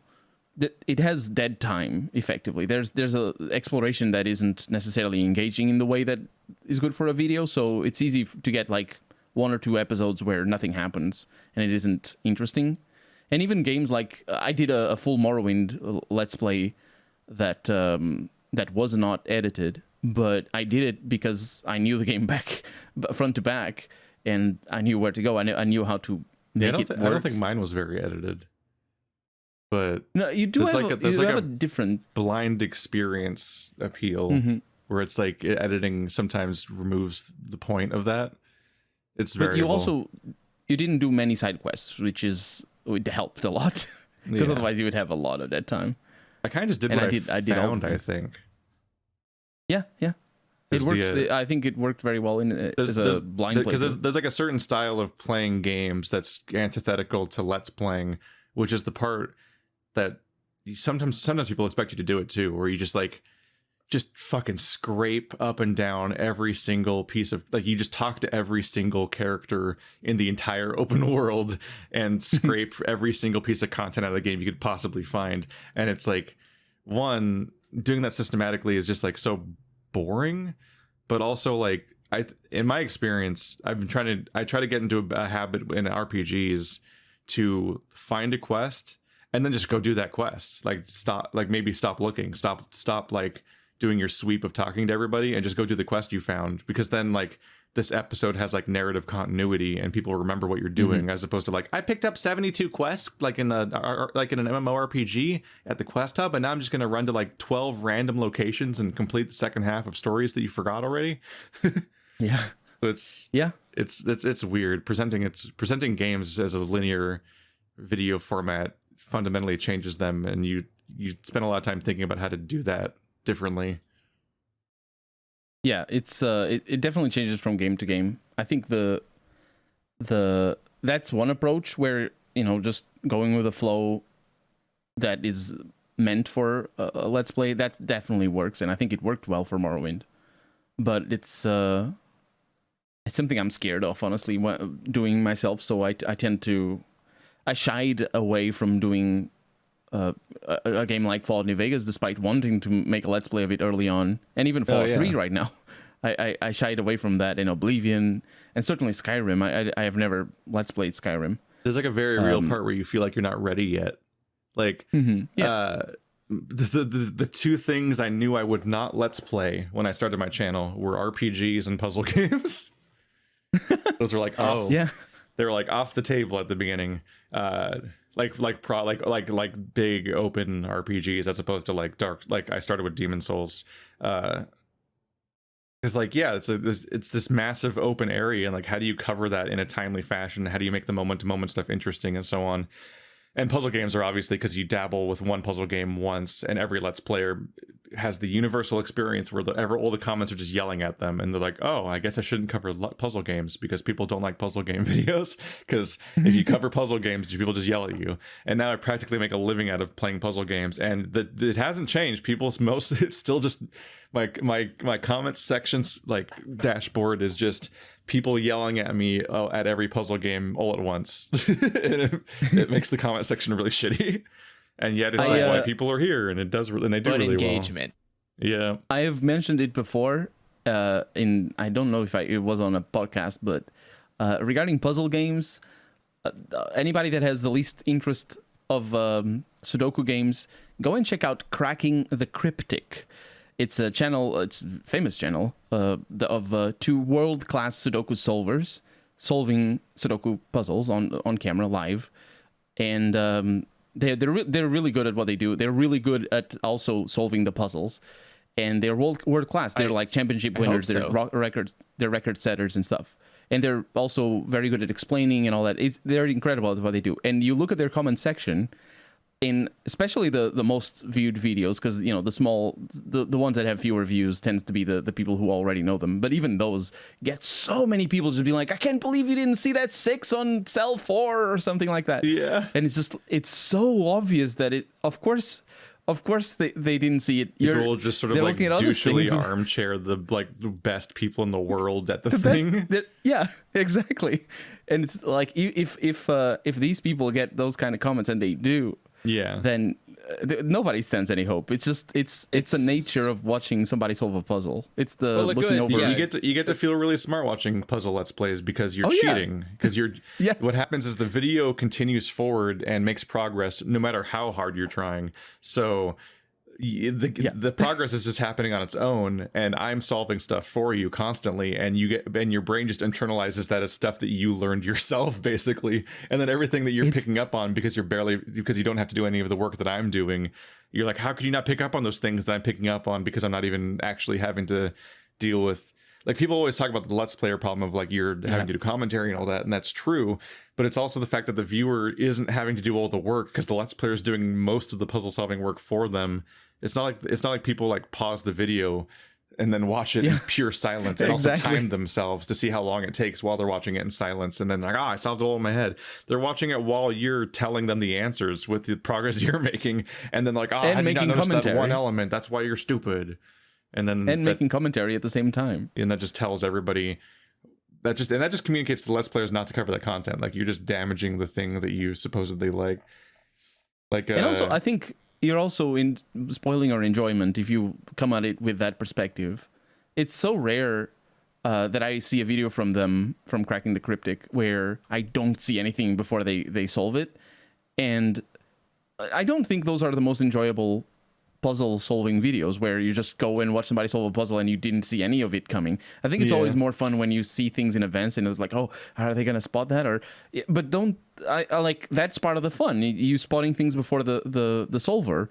And it can be frustrating. It for sure is, but you need to embrace that as well. How is it frustrating? I guess that's the thing that always confuses me, is that like you're not losing anything by their failure to solve the puzzle. Like, if you don't enjoy watching them solve a puzzle, then like, why are you here? What I'm trying to say is that the feeling that people get isn't unearned. Like, it's real. It's a real feeling that people feel. They're frustrated by seeing something before the Let's Player, and then the Let's Player not seeing it. But what I'm saying is that feeling of frustration needs to be embraced because it's part of the fun. It's not something that you need to take out on the Let's Player. It's just something that it's part of the process of watching somebody solve a puzzle. And if you need to skip a little bit, I do that every once in a while. I skip a little bit to the front before they figure it out, and that's it. I'm having a lot more fun 3 minutes into the video. There you go. I just always think of it like horror movies, where every horror movie is Don't built go in there. around yeah, it's all built around like the stupidest possible options that you could ever take in a situation.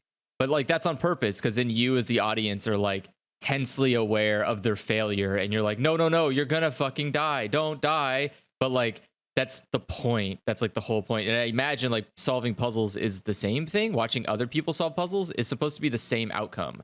Where like you see someone, you're like, no, don't put the Yeah, thing they're there, gonna- God, you're gonna fuck it up. And then like they You're fuck it up, they're like, watching- oh, I think I fucked it up, and you're like, yep, that's what was gonna happen. But like, But also, it's- if you're watching yeah. a video, they solved it. It's not like they're gonna publish a video of them failing to Maybe. solve a puzzle. I mean, oh, yeah, fair enough. Fair here, enough. I didn't solve every puzzle in The Witness, and I can tell you why. Because some puzzles I No. just walked away from. I was like, nah, I'll just let this puzzle exist and hope that it never gets solved. Hope that no one on the internet ever solves it, and it can just sit here in its disgusting failure. No, people solved The Witness. Oh, I know they 100%. did. I know, because my comment section was very very polite about my impossibility of solving puzzles in The Witness, which is like, okay. I don't know what you think puzzle games are supposed to be, but the no, I think I agree with you, Colonel. I think the idea is that you're supposed to be frustrated by watching people solve puzzles, because that otherwise just go solve puzzles yourself.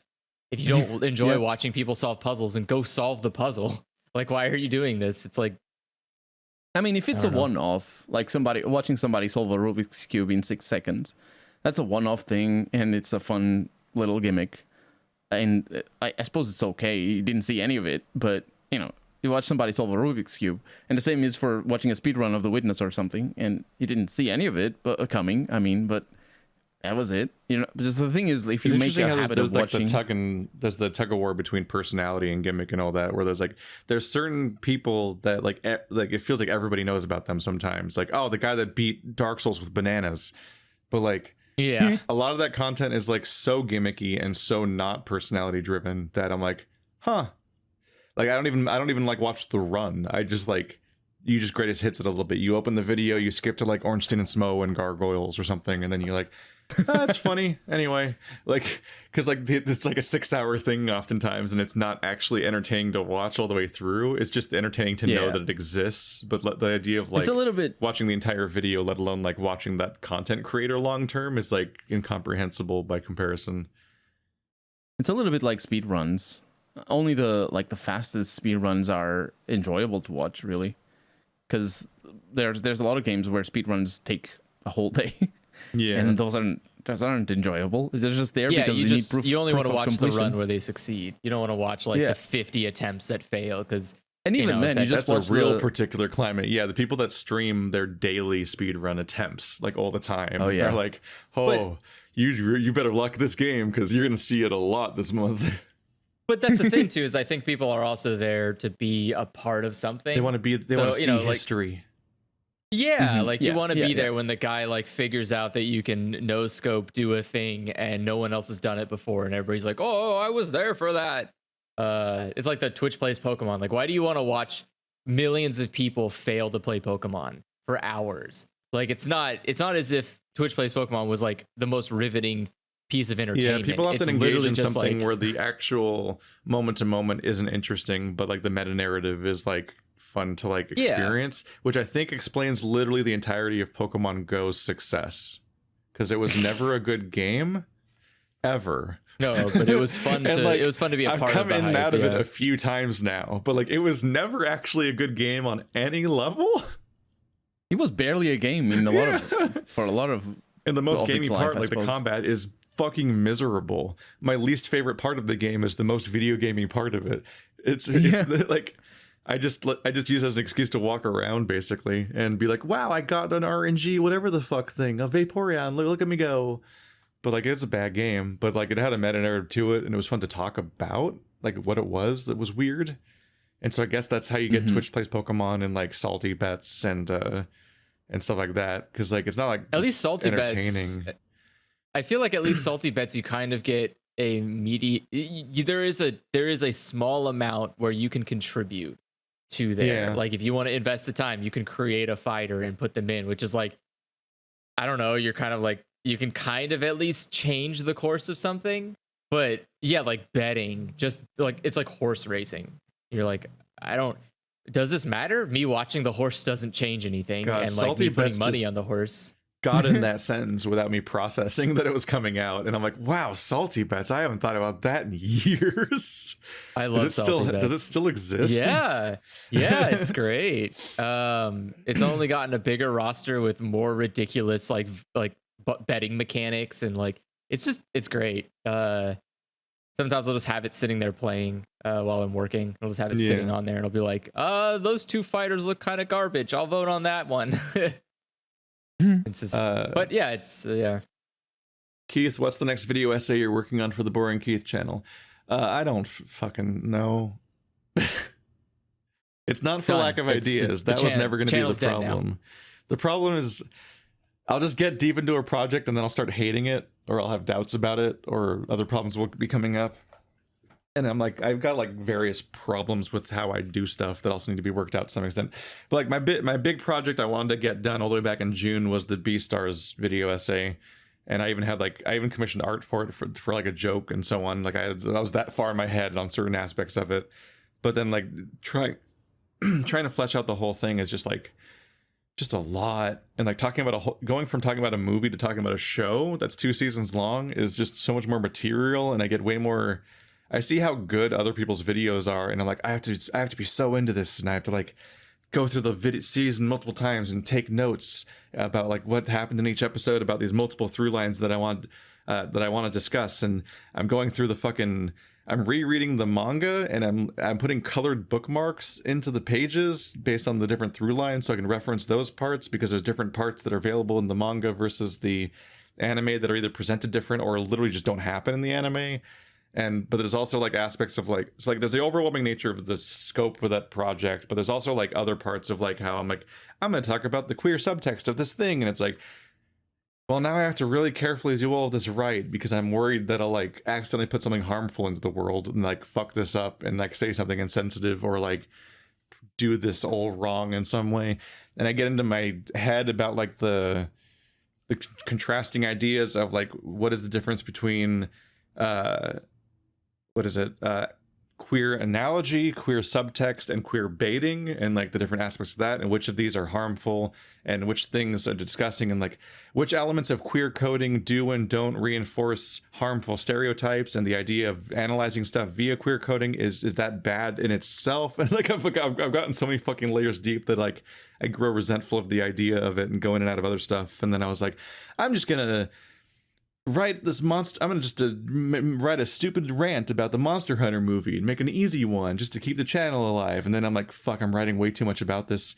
And also like I keep losing motivation about writing about it, and like I find myself able to just like walk in circles and rant about it, but then when I try to write about it, I can't. So I'm like, am I just gonna? But I got a DSLR. Like I got a stupid prop desk that I can sit at, and I got a DSLR, and like I'm all like set up to make better videos, because when I made the Annihilation video, it was like 50 minutes of I did record footage, but it would look so bad that I didn't use it. So I had to fill 50 minutes with visuals that featured none of me, and you really get to realize why so many video essayists have footage of them sitting there or standing in front of a screen or something and talking, because there's just a large stretches of videos where you're like, I want this thought to get out, but I don't, like, I can't like keep cutting to random 6-second clips to keep ahead of the copyright bot the entire time. So like you just want to be able to cut to like yourself talking for the part where there isn't a specific relevant visual to show in that moment.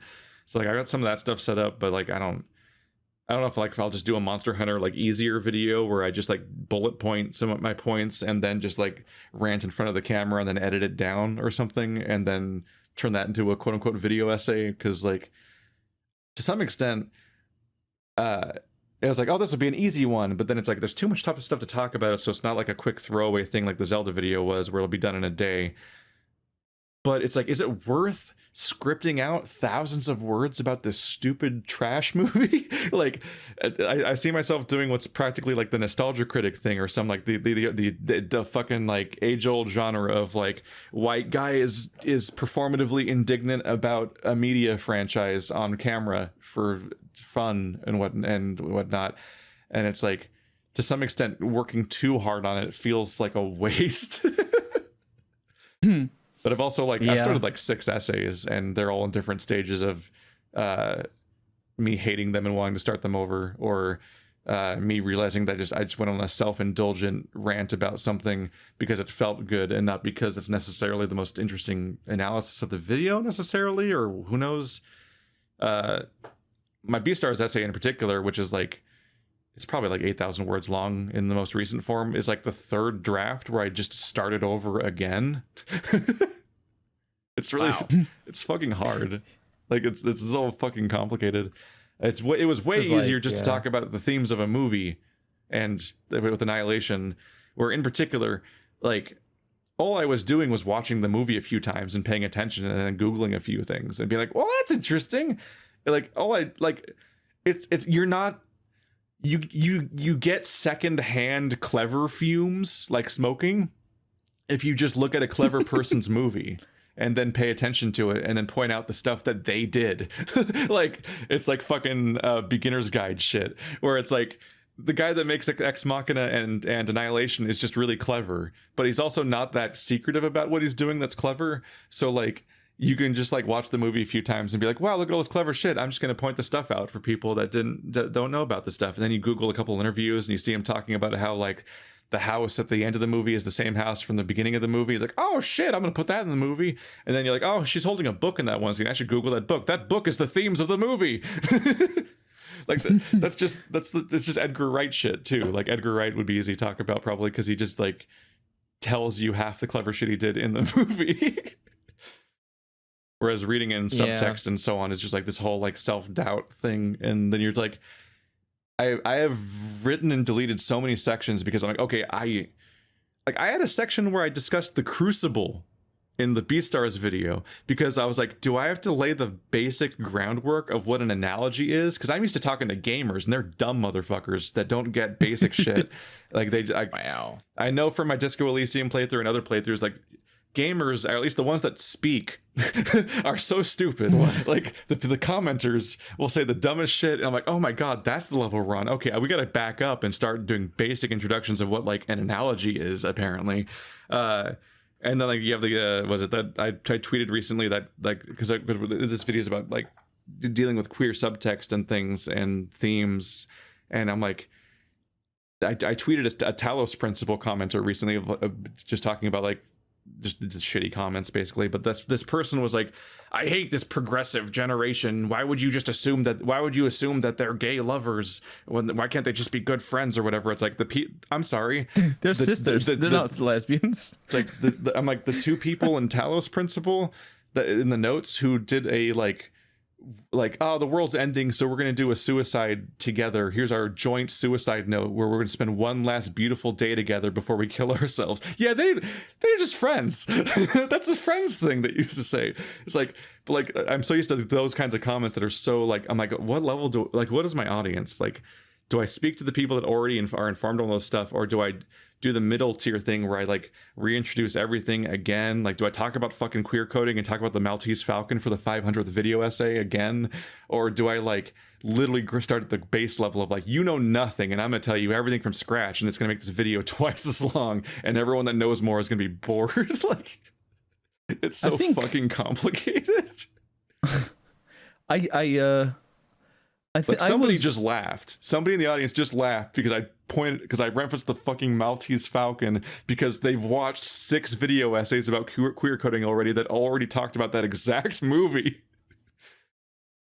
I think the basis of it is that critical analysis, and I'm not talking about making videos where you're analyzing something critically. I'm talking about enjoying media, whatever it is, with a critical mind, is something that is not trained into anybody.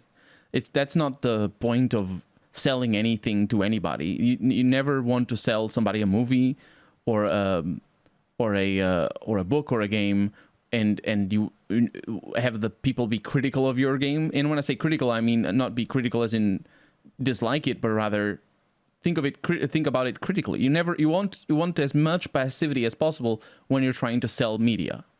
And so consumers are just not trained to be critical of the media they consume. And my personal journey of becoming more, analytical or critical, that's a synonym in this instance anyway. My journey of becoming that, I don't think I've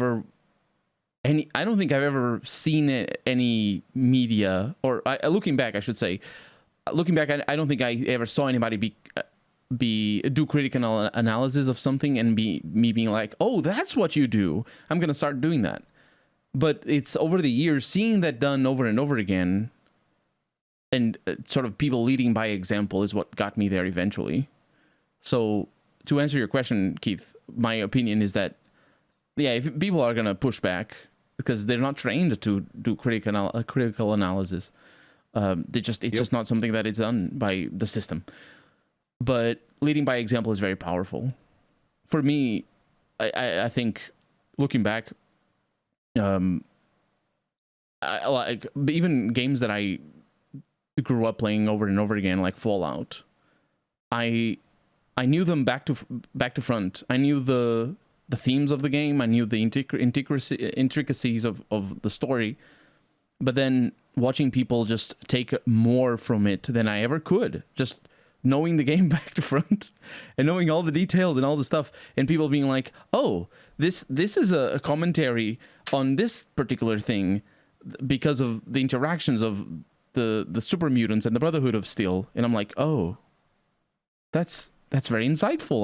Like the process of having an insight into something is eye-opening, and once you start doing it, you do, at least once I started doing it, I started doing it more and more. Can't say that I'm always right, but the process of doing it is always fun, I think. And so people just if people say I don't read into it, they're gonna do that anyway. Some of them do it because they're just contrarian and reactionary, but other people are legitimately distrustful and skeptic of the insightful perspectives on media because they're just not trained. But they're gonna get there. I think leading by example is very important. I don't know why someone randomly shouted Atris did nothing wrong, but I'll fucking get to him. I'll get to him and his bullshit. I don't. Atris has. I always crimes. keep thinking about that. Atris did so much wrong. And what game is that? Atris is the old man from. No, it's the old man from Myst. Oh, the abusive father that was abused by his father. Yeah, no, that's a video.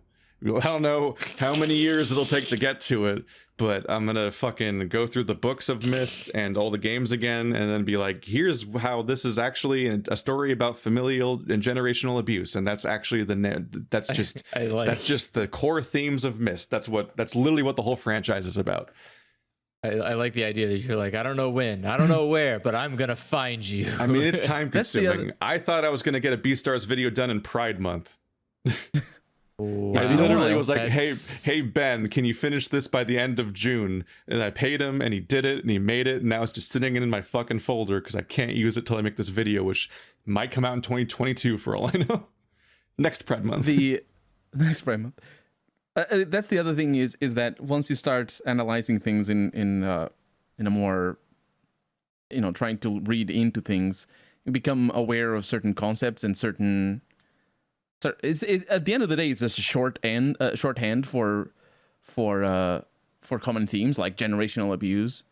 But like you get used to seeing the same things or similar themes analyzed in and taken on in media, and like somebody who is not aware of that is never gonna expect a game like Myst to be about that. And, yeah, no, they don't. Oftentimes, no one mentions it.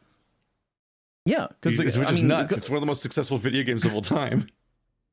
But the thing is, sometimes, especially in games, I feel, but it probably happens in movies, but it's just that sometimes games are written in a way that the authors themselves aren't even aware of their biases and their sort of predisposition towards certain things, and subtext can exist without the conscious effort of the authors, and it's a little bit like somebody accidentally making a movie critical of I don't know, toxic masculinity while they were trying to make Fight Club, and they just saw Fight Club and they liked it. They didn't see the themes. They made a movie that is kind of similar to that, and they just copied over all the criticisms without really being aware of them. Do you know what I mean? Yeah. No. What I'm saying is that you can have certain prejudices or predispositions or attitudes in you that you are not aware are wrong, or are not aware are right. Even it doesn't matter. It's not a matter of judgment. Like you have a political affiliation, for example, and then when you like something, you try to backfill from there. You're like, okay, I like this thing, and I think this way, therefore maybe it thinks the way that I think. Like I look at the movie The Hunt, and I'm like, oh, this is a movie about liberals and conservatives, but it's written from the perspective of a leftist, which is not the same thing as a liberal, which that's a thing you have to fucking explain to people.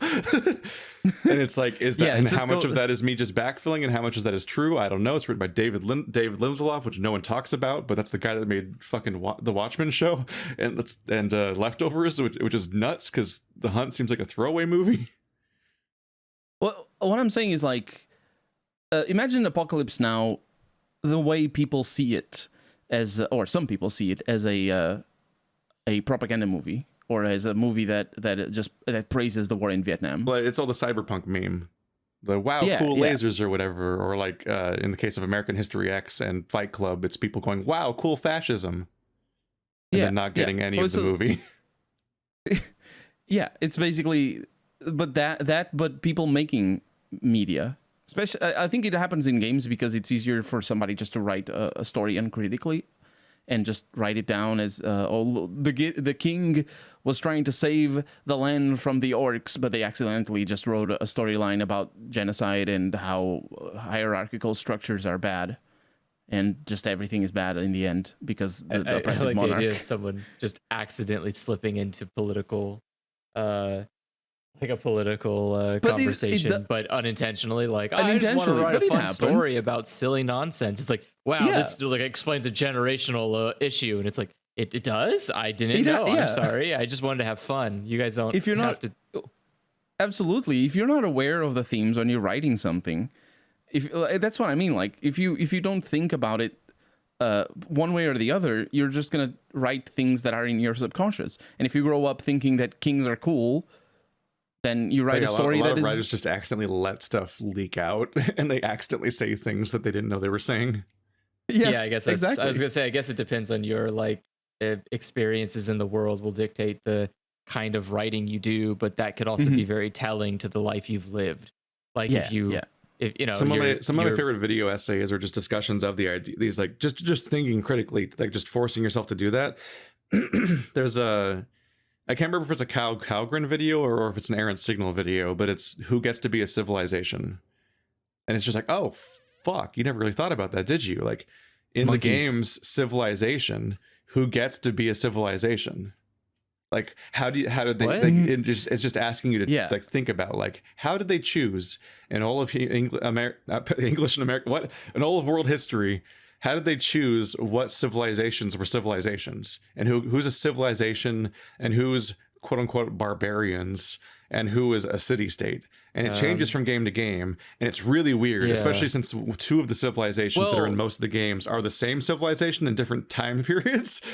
So there's also a lot of problem because Civ has been slowly grabbing to that concept and making DLC that includes ancient civilizations and modern, like, you know, non-economically successful civilizations. Like, just they're just kind of like, okay, cool, I guess people like this. We can just kind of take every nation as being like anything that existed in history. I don't know what's about its people, but like we can make DLC about it. And like the barbarians have in Civilization have like devolved into just being not a nation.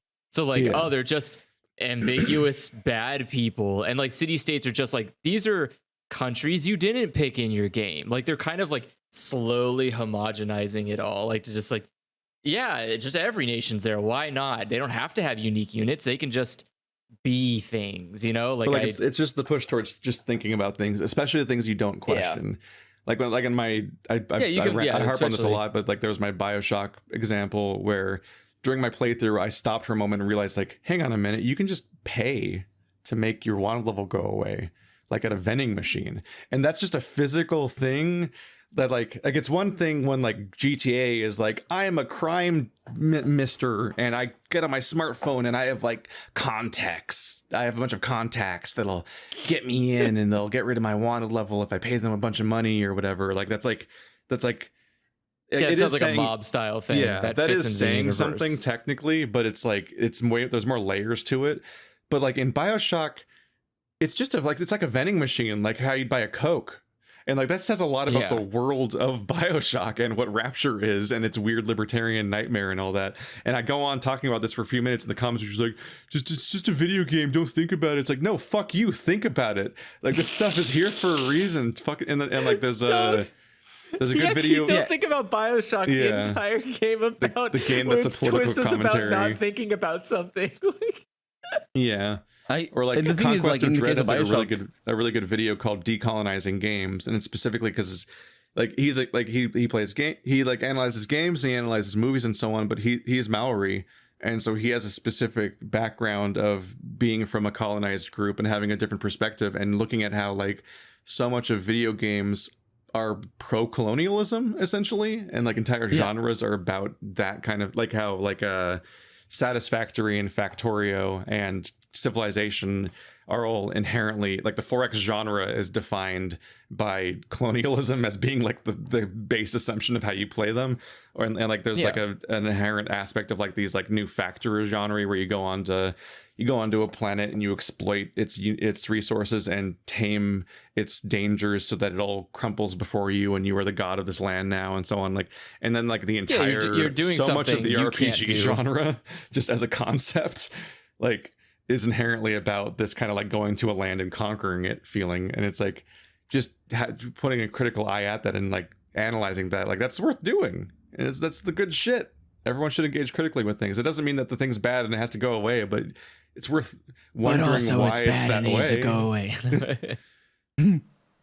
It's better Yeah, to it's have just- questioned its existence and being aware of the criticisms of it than to just not. And then, True. Yeah. because then you 'Cause go at the end down of the to day- uncritically recreate that stuff. It's like the 'Cause at the end of the day- Anti-Disacresian stuff, right? Like the point wasn't to be like, Yeah. fuck you, delete these games that already exist. The point of Anti-Disacresian stuff was to be like, Exactly. hey, here's my criticisms of what's out so far. Maybe think about that when you're making, the next ones. And that's It's that's because the you can point. think critically of Or- something like Alternatively, we can destroy an entire group of people. Like, that's the other alternative. Yes. Well, I think like the fear that some people might have, I think some people might have, is the fear that if they start thinking critically of things, they stop enjoying them. And I think that's it not can be true. disappointing sometimes when you find out that things you like are actually problematic things. You can still But yeah, like them, obviously, but like you also then have to have. It's like ignorance is bliss. Like never knowing that something you enjoy is actually kind of insidious is great until you know that it's insidious, and then you can't stop thinking about like, wow, why did it have to have that? Like anime is that problem like 100-fold. Anytime you Mhm. watch anime, you're like, oh, this is really fun, and then you see like a teenage girl upskirt, and you're like, oh wait, this is actually really bad. Can you not do that so I can enjoy the content without feeling bad about enjoying the content? Like there's it's like, and most people that watch anime can just ignore that. You don't have to think about that. You can just go like, oh, it's just part of the culture or whatever. But that doesn't make that go away. That's the That worst doesn't thing. make the, like the Japanese culture is in so many ways very, very retrograde culture. I don't know if the word is correct though, retrograde here, but like they don't have. What I said, like they don't have, they don't legalize gay marriage. They're really homophobic. Like in no, that's just the older generation. The new the younger generation is a lot. Oh, The for problem sure. is you have to forget I'm not talking that about like the people. Japan. I'm not talking about the people that are homophobic. I'm talking about just the popular media in general. Like it's basically like the 90s in the US. It's right now in Japan, or at least it was like a few years in the past. It's like it's really jarring if you're aware of it, and it's of course it's easy for people who aren't directly affected by it to just ignore it. Who cares about all the homophobic tropes in anime or the violence against women in anime. If you're not a woman or a part of the LGBT community, it doesn't affect you personally, so it's easy for you to look away. But like, the part of the culture is not an excuse, particularly in regards to Japanese culture, because they have so much to go forward in that regard. I think there's a certain level of understanding where it comes from, but it doesn't make it any better. You know what I mean? Yeah, it's just it. But again, I can still enjoy something and be critical of its content. I think so. Like, I don't have to throw away my entire I don't know. I have to throw away my entire collection of like One Piece stuff just because there's like, kind of iffy, like really washy, like iffy ideas of what like body image should look like for some people. And it's like, or the fact that they have like, there's like some prominently well done gay characters and some that are not, that are just there to be punching bags. Yeah. Like, sure. But again, all I have to do is acknowledge that that's bad and that I can move on from it. I don't have to like, it doesn't have to like destroy the entire existence. But I think that's the thing, is like people admitting that there's some, I guess like you don't want to have to defend your position, at times. If someone says like, wow, that's bad. And you have to be like, no, but it's okay. Cause like, I get it. Or this is part of the cult. It's like, I don't need to defend anime. I know it's garbage. And like, it is just garbage. It's fine. It's beautiful looking garbage, but it's garbage. Sometimes it's beautiful looking garbage because a lot of it is just really poorly drawn. I don't know. No shame on the artist though, because they're just not paid enough. Genres of anime: garbage and Miyazaki, which is garbage. Like, it comes from like a bitter, upset, angry man who honestly kind of like pushes people too far to make content that isn't like revolutionary in its nature. It's not like Spirited Away is like some. Also, kind that other guy, like actually, that one guy, the other guy is probably better than Miyazaki. Tokyo Godfather's guy. You're talking about Satoshi Kon? Yeah, Satoshi Kon.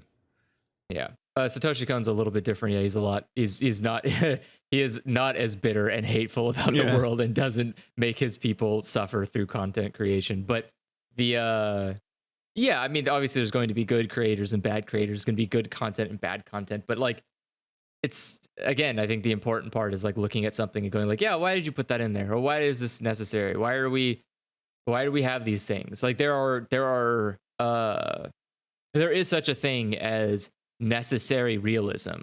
Like, there obviously an upskirt is something that can happen, but the context in which it is, like, is the camera focused on it? Is it like, held for a couple of shots? Like, how long is it held on screen to exist? Is it just like, because like technically Miyazaki has upskirt shots, but they're like 3 seconds at most. They're so minimal that you don't even notice they exist unless you literally pause the frame. 3 seconds is so long.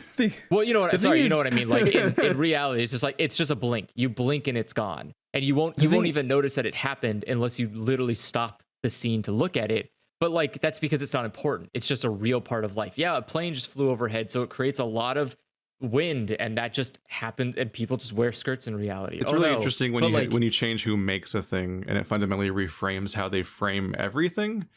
Like how Beastars is just the horniest fucking show, and manga, and yet is it more horny than normal anime? But like objectifies their characters less than like any of them. Which is like feels like a paradox. That's nice. I still need to watch Beastars. But I think again, it's just about how you approach. Yeah, it's like who is in control and how they view. It's just accepted that an anime will just have the boob girl. I'm the boob girl. Who is the boobs? Hello. That's my job. But they're really blatant about it. Zero Escape, all of them have that. the boob girl in that. It's just, there's always one in the cast. There's someone in a mask and there's a boob lady. I don't think that's my fair example. I think literally you're talking about like bargain bin writing. That's like looking at hentai and being like, wait a second, this isn't well written. What's going on here? You look through your Cowboy Bebops and whatnot too, and you always have like the booby girl, and like the better shows like Cowboy Bebop will like try to do a better job justifying it retroactively, but they started from the point of having the booby girl. Like that was their goal. Yeah, and then of they course. and then they talking- like characterized her well or something. Whereas a lot of other shows will just be like, no, that she's just there because we wanted them, and then we didn't really try very hard. Do you think Cowboy Bebop has Faye? You're talking about Faye specifically, right? Faye Yeah, Valentine. absolutely. Do you think do you think it has her as an objectified character to begin with, and then becomes Her outfit literally serves no purpose.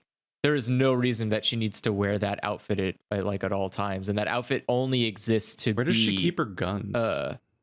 I remember. Don't ask questions, Keith. Just consume the eye candy. It's like been a while- it's like look at Spike Spiegel, and then you look at Faye Valentine, and you go, okay, so like, why? Why would like I can understand. I've definitely like, seen characters with less clothing in anime, but Yeah. she specifically is a brand of like whatever clothing she does have is also incredibly thin and loose. And I'm like, Isn't where is any of your guns? Where is any of your anything?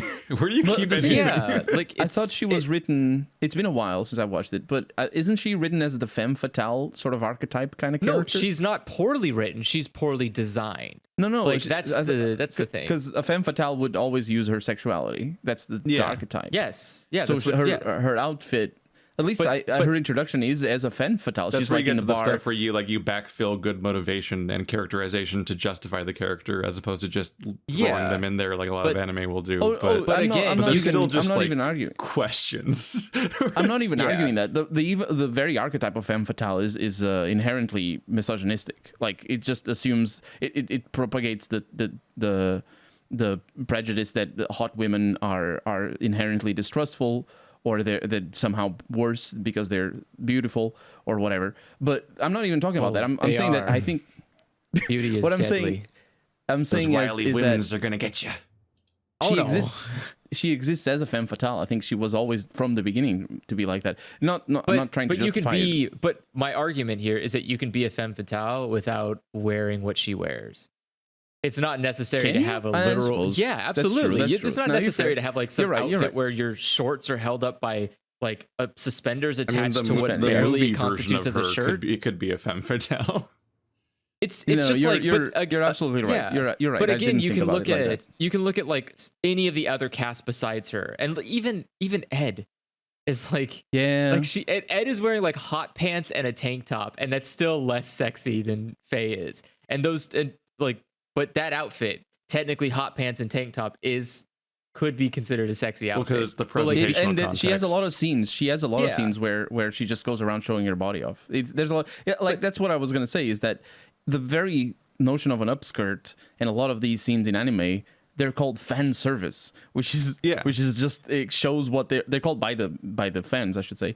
But as a fan, I'd prefer you spend more time writing better things. It's what I'm saying is that it's the it just difference shows between the- having scenes dedicated to showing the female character using her sexuality to manipulate someone versus just how the camera frames them moment to moment, all outside of all those moments. yeah. And it's like that. If it's the latter, it's just fan service. Yeah, Yeah. I think That it's comes always up fan in the service. plot Even, every now and then.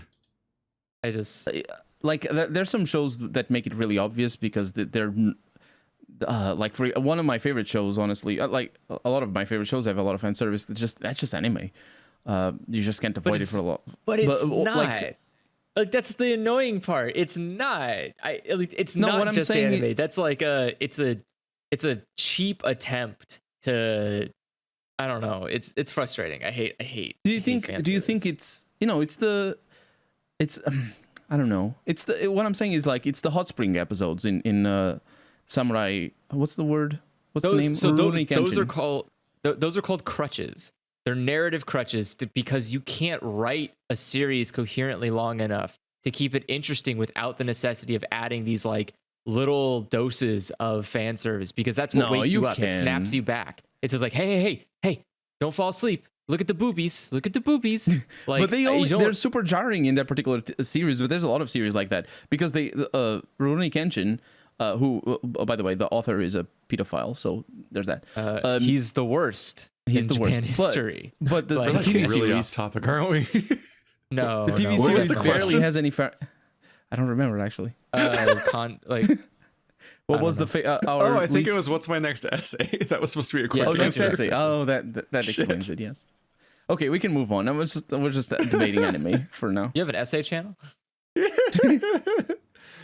Yeah. All right, How do you go go ahead. about Let's- juggling multiple different games during the same period? It doesn't help if they're on different consoles because boy, I wish those buttons were the Oh, same. God, yeah. Like- You just What I you just used do to it. do. yeah. What I used You to just do. go. It's just multitasking, but on like a kind of a semi annoying. It's just level. every day But I what record about- whichever one has the least backlog left.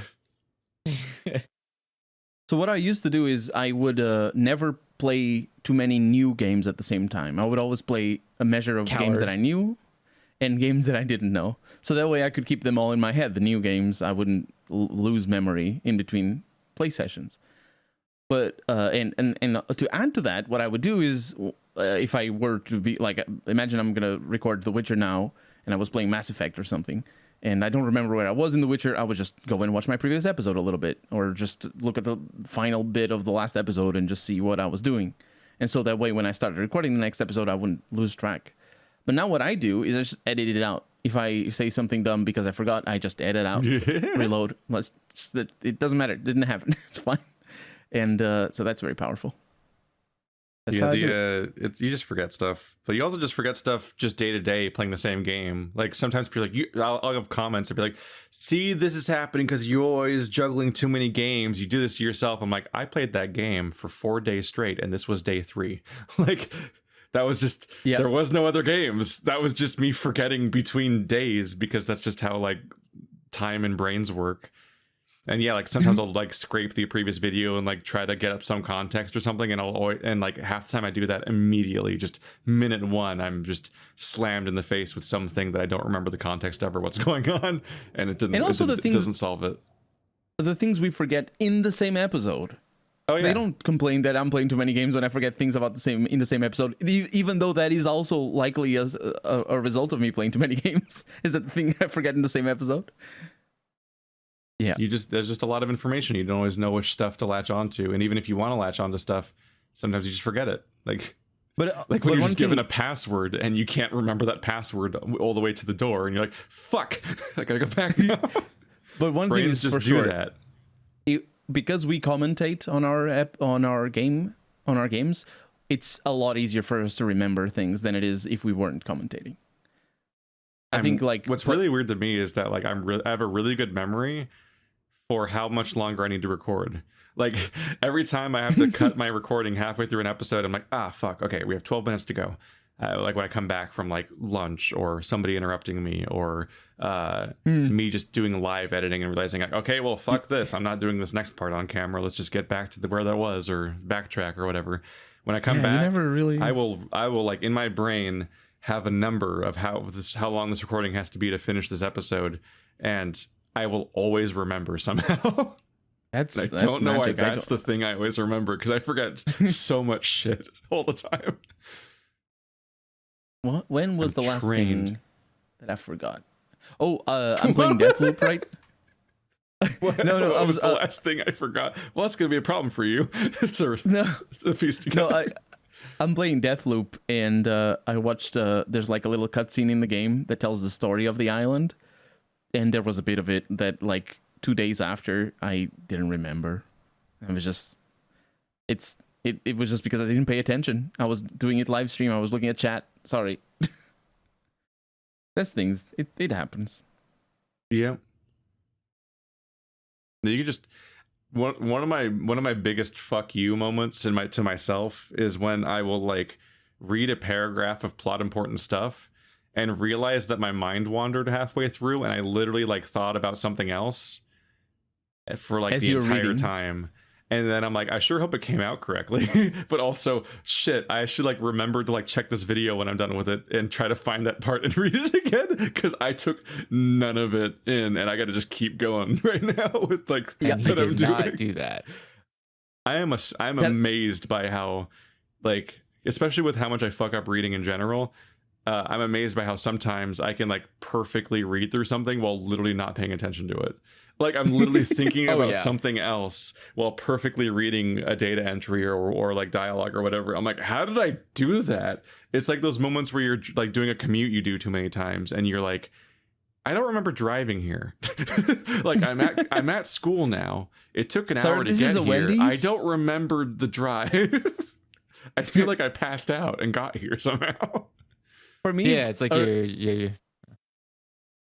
Sorry, go ahead. No, you. Sorry, I didn't mean to interrupt. I was just agreeing with Keith. I was like, yeah, your brain does that. It'll just like Yeah, it shuts shoot off. stuff out of there. Yeah. For me, early on, what happened was because I was focused so much on pronouncing things properly, especially because when I'm reading something, it's words that I might not use all the time. And it still happens a little, but because I'm focused on the pronunciation and enunciation and trying not to stutter and all that, I'm not processing the text. And it happened a lot at the beginning of my YouTube videos. And it's just like, If you watch like, I think it might be the finale or one of the episodes of my original Outlast playthrough, I obsessed over getting through the entire thing perfectly. So I would sit there and I would actually like it happened in some of Dragon Age Inquisition too, I think, where I would read a codex entry or a note or whatever, and every single time that I fucked up at reading it, I would like pause and sit there for like 10 seconds. So there's like a blank area in the audio. And then when I'm editing, I'd pick up on all those spots as being places I need to like fix it because I wanted to do a perfect read through of the whole thing. And it was so fucking time consuming. And at one point there was just like this relatively short Outlast note that it was just phrased weirdly. Like it was a person who would just phrase things weirdly. And so I just couldn't get through it. It was only a few sentences and I just kept fucking up. And I left it at the end of the video as like a blooper thing or something. But it was like, boy, I kicked that habit because I'm doing that right now. Obsessing over that stuff is too much. I do the little, and then I saw that in your takes on like the bouncer audio, your way of like denoting mistakes. It's just really obvious in the audio thing, and like to this day, I still don't know if I have any video where I forgot about that. Because if I do, well, it's really weird. How would you? Yeah, like who's gonna notice? It's really funny when people leave their mistakes in. I use my what's it called? My soundboard to denote mistakes. So whenever I messed up, I would play the me shouting what, and it's because it's so much louder than the rest of everything else that like I would immediately go like, oh, that's a bad take. That's really funny. The what at the end of it. That's good. That's like, good. Yeah, it's just like I used to listen to the Hey Ash podcast. That was like Ashley and Anthony Birch. I listened to it back in college, and on a regular basis, they'd be like, "All right, yeah, let's edit that part out. Let's just sit here silently for a few seconds," and like I'd just be sitting in my car awkwardly, like hearing them like make a mistake and be like, oh, we're gonna take this part out, or let's leave this part. Let's just signify in the waveform that we're gonna take this part out. And obviously they didn't because I know about it and it's in the episode, and they did it like once or twice an episode. Like they were just whoever was handling the export was just not on the ball, or they just were not watching their stuff. Yeah, like they just did not receive the note about what they were supposed to do or what. I was gonna say that's very relatable. I also don't watch my. Yeah, it's always a weird element of when people are like, "Why don't you get an editor?" And it's like, one, can't afford one really, but two, like I don't know how much I'd trust some random person to like deal with my shit. Especially like all the choices I make about how to edit a puzzle game, for example, as opposed to low effort stuff. I think like it's frustrating too because there's unless you're doing so it's more manageable if you're doing smaller content. So like if you're doing stuff that's like 10 to 15 minutes long, it's a lot easier. You can kind of like, they edit it, you watch it and you go, yeah, looks about good. Or like you can say, maybe kick up the audio a bit here or whatever. But like when it's an hour-long content, you're like, okay, I'm gonna watch an hour video of myself now to make sure that it's not messed up. Like, because in the process of editing, you already watched it. It's just not watching the result of your editing. That's the issue. Yeah, but also like this is the reason you would have this is the reason a director doesn't watch every single edit. Like a director comes back and watches it after a certain point because someone else is in charge of making sure that like the general gist is done. And someone goes like, okay, look, we've gotten to the point now where we just need to make sure like this absolutely fits your image. And then you can make time to do that. But like, let's play content. I don't know. Do you need to do that? Is it necessary? I think like I would prefer if there's some mistakes. Yeah, I would prefer in like let's play content that I had somebody edit the general stuff for me Like I would like someone to make sure my audio is balanced, make sure what is it called? Make sure like the beginnings and ends are all properly edited to like, all their cuts, the audio is perfect, everything looks good. Like looks good on paper, and then I just can go through and cut any stuff I don't want out. Oh, I see what that you would mean. be like that would be like the extent of having an editor to me. Is like just having someone make sure that the audio content is perfect and that the beginning and end are synced exactly how I want them to be. And then from there, I can just like, if there's something in the middle, because I remember it, I was there. And if there's something that I really absolutely hated, I just try to take a note of it. I'll try to look down and be like, oh, that was like 15 minutes. I got to remove that. Like, God, I love that. I love whenever I hear about a problem that I used to have, and then I remember that it's just not there anymore. like what? Like in the old days when I'd render stuff, sometimes there'd just be a long stretch of black screen where it just didn't. It's like the editor just didn't correctly prepare the clip before it started rendering, and it just rendered anyway. And so it just I'd have to just go back and do it again. Or we always had to like select all of our clips every time we imported them, right click them, and then disable resample, or they'd have that weird ghosting after image after all the movement. Yes. And I don't sync anything ever. Yeah, because now in It's OBS just you gone. can start. Amazing. Yeah, you press we a have- button and start recording. Well, like everything's in OBS, and like our audio and the game video and the game audio is all in OBS. But also like even for video game console stuff, like there's the new Elgatos are lagless. So like it's just a thing. Like that whole like, oh wow, like like highlight this thing in the Xbox 360 dashboard, go up 3 times and down 3 times and make a sound with your face, and then sync that up later and hope the sync doesn't like wander somehow. Like the only time I'm going to sync anything is when I do video essays and I do like a microphone recording with a camera like that's recording to like a SD card or some shit. But like Let's Play syncing is just gone. There's so many shitty complications and steps that have just melted away over the years. Like, God, I used remember I used to trying to do process that all of in my each audio game. before I had a daisy chain thing set up in Vegas, like that would do it more automatically. I used to fucking process in the audio Audacity every commentary track of every video before I could edit it. Like I would like noise remove and normalize and compress and all that in that, and it's so much extra work and it's just not in my life. Yeah, I remember specifically being annoyed at trying to sync audio based on start menu stuff, and like sometimes the start menu what was it like we would try to do it in games sometimes, and sometimes the game start menus just didn't facilitate that in the beginning, where we were like, oh, we just need to sync it, so just like and it's like, oh no, there's like no audio coming from the choosing an option, or like it has a huge delay on going to the next option. like the game audio doesn't signify the menu, and then you're like, oh fuck, well then do we know if the video, because they're like, your first instinct is you gotta sync your commentary, but then you're like, wait, what if the game audio isn't recording in sync with the game video, because that sometimes they would just fuck up or something. And yeah, like we loved recording on the Xbox 360 because it was a universal, like no matter what game we're playing, you would just press the Xbox button and bring up the dashboard and go boop boop boop boop boop boop, and it would always sound, and it was always the same audio, so it's just universal. And all those problems are just not in my life anymore.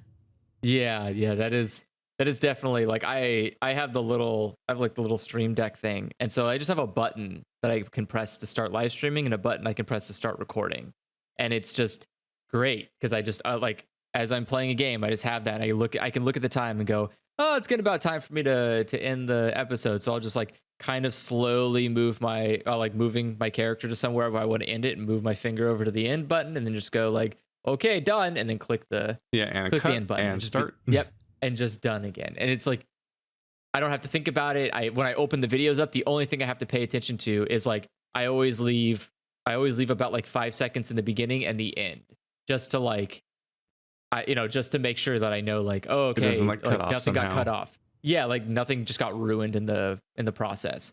But otherwise, that's it. And so it's easy. That's what I'm saying. Like if I had an editor, I'd just like cut those parts out for me, get the audio balanced. I'll take it from there. But I don't remember what question we were answering anymore. I don't either. We never. Here's a quick one. Is there any games that any of you have carried on playing or replayed in your personal time after you've done your Let's Play? Dark Souls 3. Do you have a personal time, Keith? Yeah. I'll have zombie mode games basically that I play when I'm just like burning through YouTube videos. Sort of multitasky stuff where it's like it's like a low value game essentially. Like the game just doesn't matter that much, and I don't have to try that hard and so on. It's why like Dark Souls 3. sometimes I want to grind in Monster Hunter, and it's like this is too much work. This is too hard. I can't. I need to focus on this harder, which is kind of the rough thing about grinding in Monster Hunter because it requires grinding, but you can't like tune out to grind. But like yeah, To think. I platinum trophied Death Stranding and Ghost of Tsushima after I finished my playthroughs. Wow. And neither of what a them were like pair. a stamp of quality, especially Ghost of Tsushima that I think is mostly just bad. But I was like, I don't know, it's not a very hard list to complete. You just finish the map basically, and it's mostly just things that shows you on the map. So it's like I'll just clean out all these nodes while I'm just kind of zombie hanging out, and then it's like there, it's platinum. Death Stranding was way more work, but Death Stranding is also more compelling. It's weird. It's just a really weird process to complete it, but maxing out the reputation of every character is fucking annoying. I think I have any. If you don't count, like playing Overwatch or Splitgate outside of when playing it with other people, like I don't think there's a single game that I've let's played where I was like, I'm gonna go back and play that again or play that more. It's like, no, once it's done, thank God, I'm out. Like just Sonic. immediately Yours uninstall. was you did Sonic Boom. Did I 100% Sonic Boom? I don't know if you finished, but for some reason you were after all of our sessions, you would in a separate file go back and like do the completionist version of that part of the game. I don't know if you kept it that up, makes sense. but you were like trying to complete the game. I think that's pretty. I was probably trying to just find some kind of like joy in the misery. It's I'm trying to think of like I really don't have any games that I have like gone back and wanted to play more of after beating them recently. That just hasn't been a thing. All the games so far I've been enjoying, I haven't actually been let's playing. So yeah, I guess it's my fault. How dare you not well. monetize all of your hobbies all the time, even though you don't really get any money for it. I didn't expect to even like enjoy them going in, so it was like what a surprise. But I don't know. It's I'm trying to think like all the games I can think of that I play outside of let's playing are just like shitty shooter games that I'm not just wanting to record myself playing 24/7.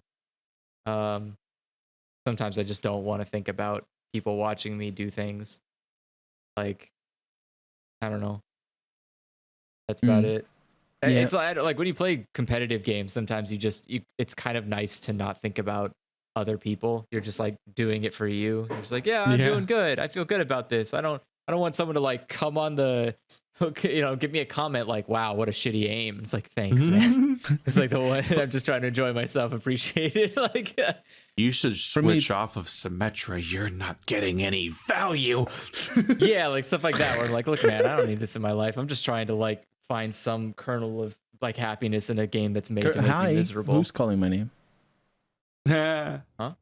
He said Colonel. Yes. For me, it's the air conditioning.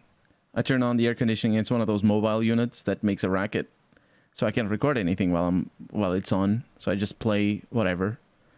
And what's your zombie mode game? I was confused. I was like, wait, are you playing an air conditioning? No, it's when it's on. I play Dark Souls 3. Just pushing the button on the controller, like, okay, I think I got it to the max. Like, I'll sometimes have a game that I'm currently playing where there's some level of grinding that I need to keep up with. Congratulations. But I've mostly excised the JRPGs from my life. Oh, obviously, it's Alone in the Dark. That's mine. I don't think I'm going to play Tales of Arise, for example. But if I did, I'd be right back at my old habits that I did with all those JRPG playthroughs where I sprint past all of the enemies to try to beat the dungeon as fast as possible. And then off camera, I grind for like an hour they make to make another up the game with a difference, weird but I don't title wanna that doesn't make commentate over grammatical random sense? encounters. I thought it was Tales of Arise because Tales of Arise is out. No, The first Arise, like the That's word not how English. to arise. I think it might be about a rebellion or something. I don't know. Everyone, Fair. people, I have heard throngs of people saying it's great, but I don't trust people. That's a good policy to have. Did I you think like that's- 999? I'm like, what is 'Cause if your you like what is your 999? criteria? How did you feel about the other ones? Oh yeah, I that's a good- love 999, just not for the reasons they want me to. Yeah, how dare you? I cherish the Zero Escape franchise. I don't. It's such beautiful I- garbage. God. I've already explained multiple times that I would, Like, one- if given the like, chance, get rid of I'm it from I'm existence. terrified of how much work it'll take, but I'm definitely considering replaying the trilogy and recording it while like taking notes the whole time and being like, here's all the plot holes of the Zero Escape Yeah, trilogy. exactly. But then I'd be like, how hard do I want to work at this? Like, am I going to compile a list and post it on the subreddit and be like, fucking prove me wrong, and then see what people say to me, and then like go through like peer review on like plot holes? Because like it's such a horrifyingly convoluted, non-linear story that it's like I don't know what I just forgot or missed, even if I'm rechecking it all. Like, Nope. I don't know. Maybe I'll- there's an explanation for some of it.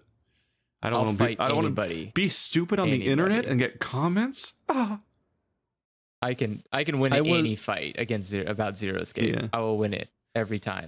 Really? No. What for the games whole did you Better play as a games? child? Better games. Oh, that's fair. Better games than Zero Escape? Yes. Every game I played as a child was So- better than that's Second the- Life. that's the- the very next quickly. question is, what games did you play as a child? Sega Rally is Championship, bit of a Daytona blanket. USA Circuit Edition, Sonic 3D. Sonic Jam is the collection of Sonic 1, 2, and 3 and Knuckles. Tomb Raider, Destruction Derby, and a few others here and there. That's it. Mm-hmm. Destruction Derby is a pretty good one. Castlevania Symphony of the Night, Silent Bomber, which is edgy Bomberman with anime boys, Mischief Makers, Jet Force Gemini, Banjo Kazooie, Perfect Dark, Jedi Power Battles. Those are some of the big nostalgic hits to some extent. It's obviously it's just like a forever but list. it's not a teenager, right? probably played We're talking hundreds of as a games as a kid. child.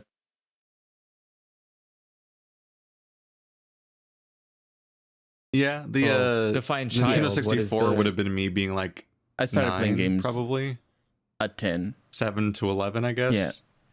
Earlier than that, it's like not even memories. Like if you go earlier than that, it's like we had the Duck Hunt Mario cartridge and Ninja Gaiden, and we used to beat Teenage Mutant Ninja Turtles 1989 arcade with the Game Shark that gave us Infinite Lives. And I had the pad for the Olympics game, but I don't remember Yeah, you ever mentioned the what Olympics it was game like before. to play. And Battletoads, which of course meant we just got to like level 2 or whatever, and that was it. Because it's like Old the speed games bike and their level weird is impossible. Weirdness. What did I play? I don't feel Played, nostalgic about anything before like PS1 64. I played Super Mario World, Doom, Pitfall on the SNES, Tasmania Devil on the Game Gear, Alex Kidd Saves the World on the Sega Master System. Basically a lot of platformers. I just like spent my entire childhood playing platformers until my brain Huzzah. got broken. Donkey Kong Country, Donkey Kong Country 2, Diddy Kong's adventure or whatever.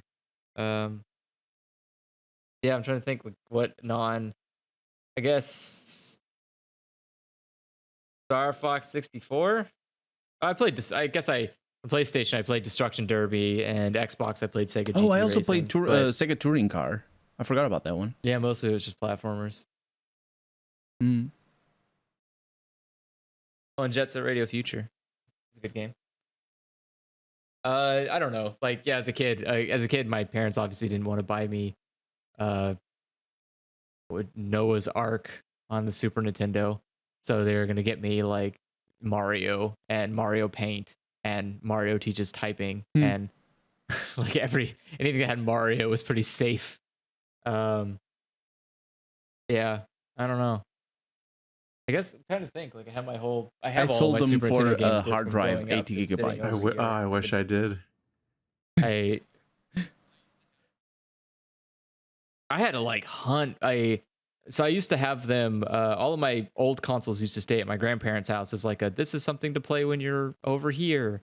And like at one point, my grandparents thought they just phased out. So like it's like, oh well, he hasn't touched a Super Nintendo. I guess we'll just get rid of that. And I had to like go and get that back because they just like gave it away. And I was like, all right, now I have to go get my Super Nintendo and all my games back. And that was a nightmare. That was like I had to come back and be like, okay, guys, like if I don't touch a game for a while, just put it in a material box. right there. Just don't get rid of it. Just put it in a box. Yeah. Good God. It was a nightmare. Like my biggest regret is not still having my Game Gear, Master System, and PlayStation 2. Because both all three of them got sold off. Getting rid of my stuff is the reason why I basically prevent myself from having nice stuff. It's just like nope. Yep. No, I just my parents did not value my The movie games the way that collection. you would value like a movie collection or anything. So like it was like a fucking conveyor that belt where just all your past stuff Games would are just so get much more expensive than sold movies. off or given away or something. So like by the time I was playing Xbox 360 games, I had nothing before that left. Like already the Xbox games were gone and everything before that was gone. And I'm like, I really would have liked to have that stuff right about now. Not only because a lot of it's rare and a lot more expensive, but it's also like I have a whole like time slot where I'm like, let's revisit childhood games, and it's like, well, you gotta go fucking get it again. And sometimes there's a rareware collection to help you out, and sometimes there's not. Like I literally like the solution for me was like I had a storage container I just like got at like a department, like Home Depot or whatever. It's got like a storage container, and like I just put all of my game stuff in it. And like as time goes by, I just keep like replacing that storage container, but all of my game stuff just goes in a big bin, and I just have never let it go. Cause like I think I made the mistake like once where I sold a game to like, oh, I'm gonna sell this game to GameStop so I could buy a new game. And I like went home, played the game, hated it, and went like, uh-oh, I got rid of a good game that I like to get this. Yeah, I was like, I will never do this again. This is a terrible system. Like, no, I must hoard all of it. It must all stay with me forever. Like just a visceral fear of losing any of the stuff. Now it's replaced by the fear that Steam will go offline one day. I don't know. Some of it's funny, like, well, but like, so modern games, I'm not too concerned about losing. It's all the old stuff that I care the most about because that's the stuff I have nostalgia for. But like, thankfully, most cartridge stuff, I've just like, I have everything now. Like every single like game up until CDs consoles. Are also a pain. I have all of the ROMs, all of them. Like the cartridges don't. I decided at one point. Oh yeah, but like, yeah. But trying to play those, like trying to emulate those games is too hard. So I've just like my like backup recovery is like in the event I had like a fire and all of my physical stuff got destroyed, I have these ROMs like stored and I will always have them and like they will never leave my sight because it's like that's my last chance to have access to these games that like how do I go? I can't buy a Sega Master System and go get Alex Kidd. Like, are you kidding me? It's just gonna cost me an arm and a leg. Like, go get a Game Gear and happen to get the game that I enjoyed playing? No. Why? Like, I would rather just not. So. Oh no. What? Sorry, I've reached the error because I've been keeping the chat on the most recent question and then scrolling down to the next one each time so I can keep our place. And I just reached the part of the of our chat log where there's a guy that's just like it's just a funny mug. What's everyone making a big deal about it? Yeah, like he's just that guy from Disco Elysium that picks that option. Yeah. I'm like, well, there's that guy. Bye. Tell us, Keith. Scrolling more. We may reminisce. What is the next about question? Past mistakes and trauma. Trying to find one again. No, I mean we. I think we ran out of questions. Wait. No, we have not run out of questions. What's your most enjoyable LP this year? And what are you looking new for DLC for most Outer to start an Wilds. LP of? Did I play video games this year? Oh yeah. I'm torn between Outer Wilds DLC because that game's so good and ¿Por qué no Deathloop. los dos? because that's. Oh, that's right. I did can't Prey believe this it's been year. 4 years Oh, since Prey is my most enjoyed. I Prey can't is my most enjoyed this year. I can't process Even how though old I did have Prey a Vampire is. this year. I enjoyed. Oh, Vampire was so fun, but Prey was better. I think my most enjoyed Let's Play is Hades. Mm. Mine's probably So far. Zero Time Dilemma. But I didn't. What? Yeah. What is wrong with you? It doesn't mean the game's good. That's not how this works. Games are like painful nightmares. Although I did And they also have a lot of only fun end- finally that was a doing a fun- series on Resident Evil 6 after all this time. It took like 5 attempts to finally do a completed Resident Evil 6 playthrough. But it's also like Oh, that's all. a full circle thing where it was the original thing I tried to make an essay on all those days back. Maybe I'll make a low effort thing out of it, like top 5 and bottom 5 levels, where it's like the What is joke the is I have to bottom, the worst one? Is it the find 5 NASCAR levels to or is complement it the Resident Evil warehouse where you 6. run around a bunch as Leon? Oh, the snow Oh, the level. warehouse isn't even that bad. The snow level where you have to find 3 pieces of Jake's DNA when he's right there. It's pretty bad. No, it was last year. Is there? Did we play Wasteland this year? That was probably There's one that might have coming been up? last year. Dang it. There's DLC Alright. for that, Andrew. What's the really? Is there DLC? Keith, yeah, we're gonna just show up to the DLC They and nerfed- just with our they fucking nerfed animals animal and army shotguns. ruin whatever plans they had. Like it doesn't matter. It's too late. It's too late now. Like you can't. That's you can't shitty in fix its this own problem. way. When you've already built your Yeah. playthrough a certain way, Yeah. it's fucked up to patch the game and then change your viability of your build mid-run. It's got Like, its own problems. I don't think we're gonna have any problems. Even if we go back with our Yes. That game just stunted has build. egregious Like- balance problems. Yeah, it will never be balanced. You can't fix that. Well, it's just like Like, it's- 80% of game was just like unviably useless. And it's like, how do I play the game then? And then you find your one broken thing. It's like, I guess I'm doing this now. Oh, fuck, Benjamin- Half-Life Alex no, was what this year. I guess was that the might be name my of favorite game this year. I liked how I went into that game not understanding until I'd already started playing it that it was a horror game. I was like, what have I done? This is a game where spiders jump at your face in 3D. I didn't really think this through. I literally made it all the way into to the prologue and got to the second level where you see zombies lying around. You're like, oh, wait, Half-Life is kind of horror-y, isn't it? And now I'm playing it in VR. I think no. Half-Life really digs into the horror more than the first one. I don't know that they even tried in the first game to be horror-y.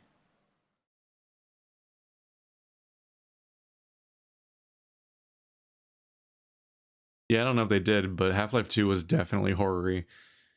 Like a lot more darkness, and there's just like monsters that like grab you and pull you to the ceiling, and the head crabs jumping at your face, and there's like a new scarier one that's like poisony and looks like even more spidery, and then they just have a Ravenholm, zombie like mow down these zombies like Ravenholm level, where it's just this mad scramble, and then having to do that all like that's already like Oh yeah. it's like horror light, but then you take that and you put it in 3D in VR when you have to do it all manually and aiming as hard and stuff keeps coming at you, and it's like it's way scarier immediately. And Did you they clearly think the realized that during process development and of played it having up to so pick hard. up all the little snails or whatever those are for upgrades. Do you think that detracted from the game or did it add? Yeah, I don't. Grabbing the weird Mhm. little like discs that had shiny holes in them. I like being rewarded for Mhm. exploring thoroughly and looking around your environment a lot, like heart pieces and stuff. So like I just think that's neat to be like taking a careful look around and grabbing those all up, and then getting to the next upgrade station and be like, finally one. Mhm. Like it's kind of like that part in particular was Dead Space as hell. Like now that I'm playing Dead Space right now, I'm like, wow, this is like the structure of Half-Life Alyx's campaign is they just specifically scattered a weird upgrade resource everywhere, and then you had to like pick it up by being thorough while you're also kind of playing through a horror thing. But I like There were grabbing up too those much. things. The worm things that were for healing were like Yeah. They should clearly be designed what for Dead somebody Space- that was they should having do more what Dead trouble with Space the does. game. which is give you more healing and more ammo based on how you're doing. Or is that the based on? Oh no, Does Dead Space it's have Resident dynamic Evil that I'm difficulty thinking of. like What Dead Resident Space Evil does does? is 'Cause it I know gives you Resident more Evil loot does that. if you're playing on easier. That's why you find all those locked containers, as far as I know.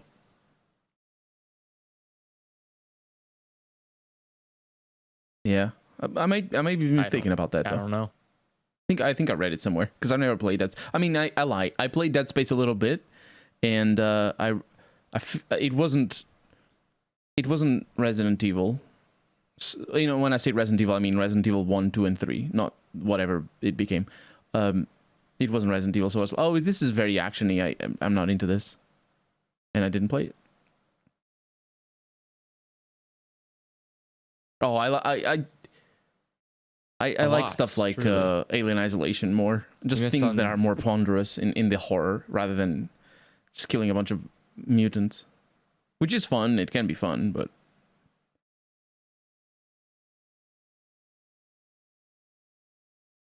I don't know. I think I don't know. Dead Space is always 1 and 2 were always a lot of fun.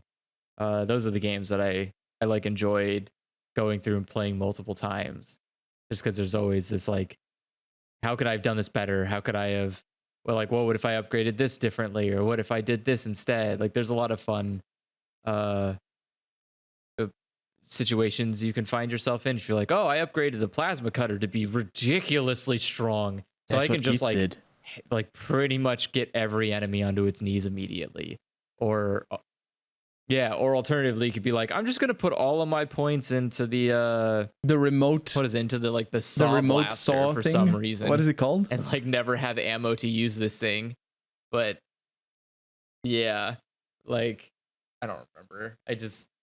There are some weapons that you're like, you can just hurt yourself to upgrade more, but it's fun. I think 2 is my favorite just because there's a lot more there are a lot more enemies to stomp on into.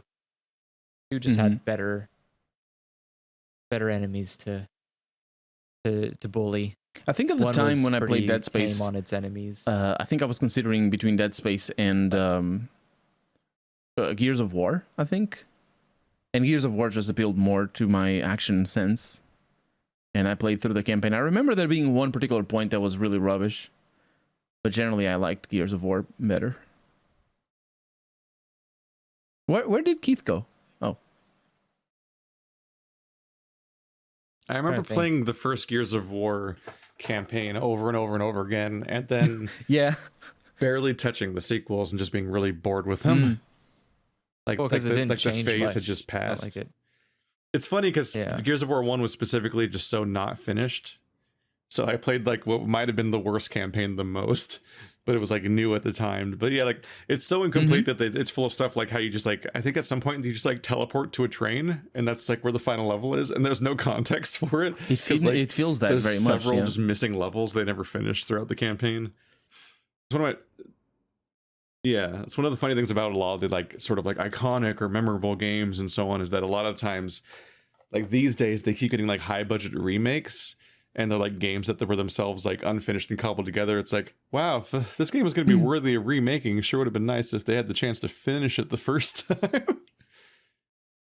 Yeah. Like how Demon Souls has an entire missing chapter and it has the high, super ultra high budget remake and all that. And like the KOTOR remake has me wondering, like, are they going to remake KOTOR 2 and are they going to like bring back that like lost content when they do it? Yeah, I or think are they, KOTOR is or is it specifically going to be like once again a like whole missing new all game that stuff? in the sense that it's going to be, it's not the same engine or anything of the sort. It probably isn't going to play like the same. But because they're hiring writers and stuff, so they're not going to just copy paste. Weird. Yeah.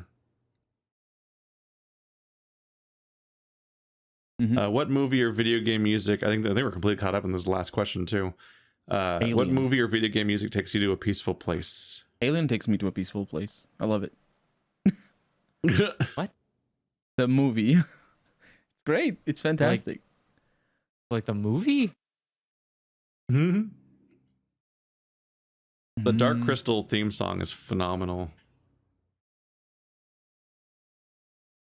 It just punches me. Oh, I don't listen to music to go to a peaceful place. I can't actually. Kind of worried about you guys. Yeah, I can't. It's more like a peaceful place. What is that? Is that for when you're trying to relax? Yeah. I don't know. Yeah. No, I What's think that for? if it is for We're trying in to a modern relax, productivity Alien world. for me in terms of movies, but songs I don't, or music I don't listen to music for relaxation. If I had, yeah, I don't. It's always for enjoyment of What? the song, of the music itself. Yeah, I can't Oh do well, that. I love lo-fi I chill don't do beats that. to study slash It's relax. always to. high energy. I'm Yeah, no, I can I listen almost, to I like almost sad exclusively songs, listen like to higher Stephen energy Wilson music. is one of. I can listen to sad songs like from one of my favorite Garage authors rock. is Stephen Wilson, and he also has a band, or had a band called Porcupine Tree, and a lot of their songs are very melancholic and low energy. But I listen to them and I engage with them in the moment, and I can't just put them in the background and be like, that's it. Nah, I just like I'm feeling it when I'm listening. Yeah. Best song. aquatic yeah. ambience for 10 hours. There you go. The end. It's easy. I think Yeah, it's the best. It's the podcasts- best song. Podcasts and video Mhm. essays Yeah, squished that's out true. the idea of like listening to background music. So now music is just a thing I listen to on purpose if I ever get around to it. And it's honestly, one of the primary times I encounter music these days is when we're like going on a road trip and everyone's taking turns picking the next song, basically. That's how I learned about a lot of like AJJ and stuff like that. I do. Was Stephanie I'm will play a thinking- lot of folk punk. I'm thinking like when I take walks, I listen to music and I try to like find new music to listen to, and because it's it's the same walk, but the only thing that changes is just like what you're listening For me, to. music, like having somebody recommend music to you and then enjoying that piece of music with them is something very powerful as a personal relationship sort of thing. You don't have to like enjoy it in a way that, oh, I'm going to start listening to this for the rest of my life or something like that. But like having somebody show you, look at this, and you listen and you give it a shot and learn a little bit more. That's something that I've always I've always valued very much. And I've mentioned it before. I have had a band for a few years, and we grow and we shrink. It's just an amateur band where we play for fun, and some musicians enter and leave, and all. It's always a mess because there's no bass players. Bass players are a mythical creature, and it's just availability and all that. It's difficult, but throughout all the jam sessions and just going to friends' concerts and stuff like that, which I haven't done in the last few years, and I don't know if I'm ever gonna do again, honestly. But all the relationships are punctuated, and not really punctuated. They're sort of around liking music, and obviously because it's in a music scene, it's obvious for that to be the case. But it's just it's a shared connection. Music is so powerful for a relationship. I'm talking about friends, and not even like love relationships or anything. Whenever somebody tells me to listen to a song, I'm like, yeah, let's give it a shot, because yeah, it's I think that's where I learned the most. Just picking random music on purpose is not something I do, unfortunately, or I feel comfortable doing. I should say, I can do it, but it's just I don't do it.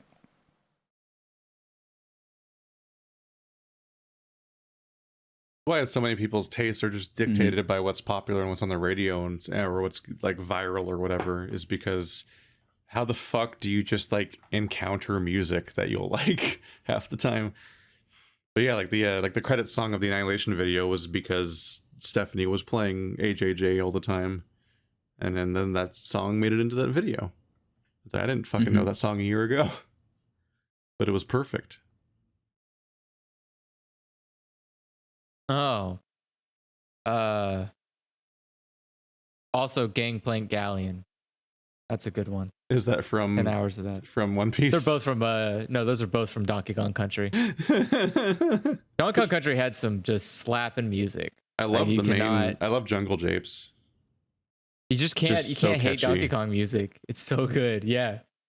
I don't even Uh, like Donkey Kong. You don't have to like Donkey Kong. Yeah, You just I don't like anything about Donkey Kong besides its music. Yeah. Well, I like Donkey Kong Country a lot, Yeah. but yeah, it has great music. I like actively dislike the graphic style that Rare went for with those games. I'm like, this is really ugly. Don't do that. Really? Yeah, Huh. it's so unappealing. It's like kind of That's okay funny. in Golden Sun, and basically nobody else did a good job at it. And it's hard to, and it's arguable that I even like it entirely in Golden Sun. I think that was like the main reason I even bought the game was because it looked like that. Yeah, I was like, Go- wow, this in looks Gold- different. I'm so used to like Super Mario Brothers, and that just looks boring. Just because it's just pixels, you know. Like, but seeing like a 3D thing Yeah. in a Super Nintendo was like, whoa, how do they Really do good art that? direction, honestly. But yeah, What are some Just of your Rare. favorite Hmm. games from genres that you normally don't like? Overwatch. You don't Uh, like you liar. You like God, competitive Overwatch I don't shooters. normally like.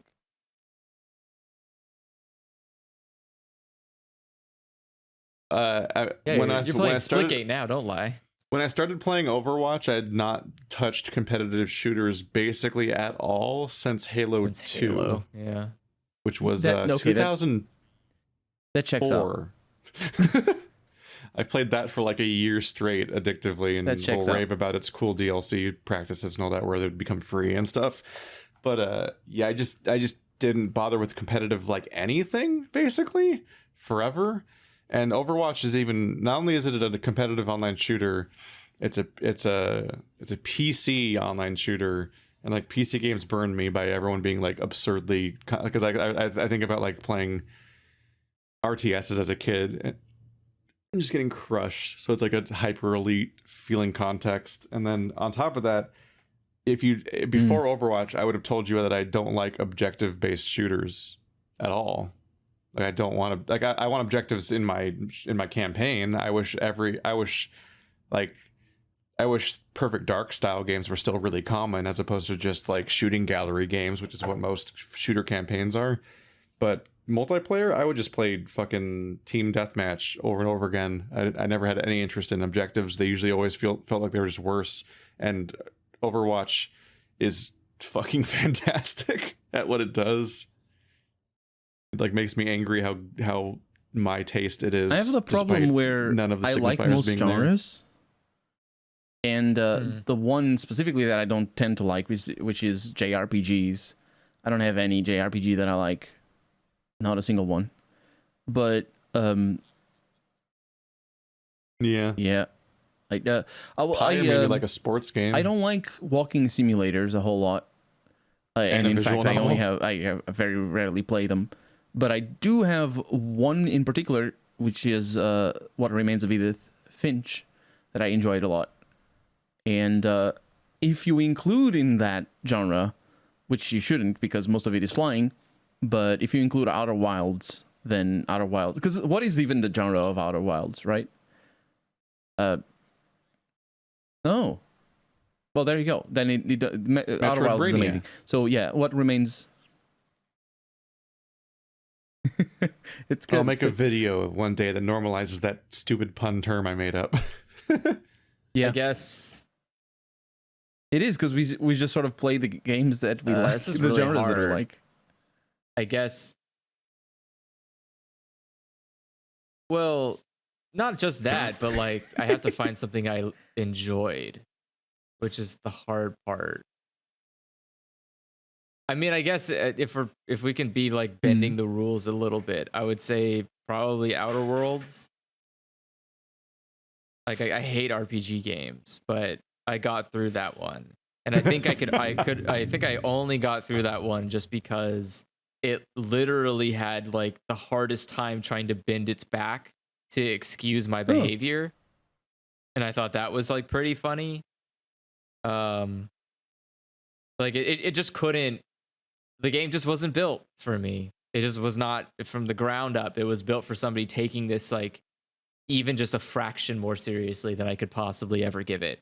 But like the game had to pretend like there was like an option for me that was because it wasn't just going to give me a fail state, but also it should have given me a fail state because it's just there was no one left in my game after. But really, it was just me. you and couldn't that kill scientist guy wouldn't let me kill. You couldn't kill the people in the spaceship. And it was still just like that. You Those did are the it. real Good job. friends we made along the way. Yeah. The people that are only saved off camera after the game's over. Yeah. The only if the game didn't let me kill them, those are the only people that lived. Everyone else was gone. Because like, how do you have to? You can't fix a system like that without literally removing all of the people involved in it.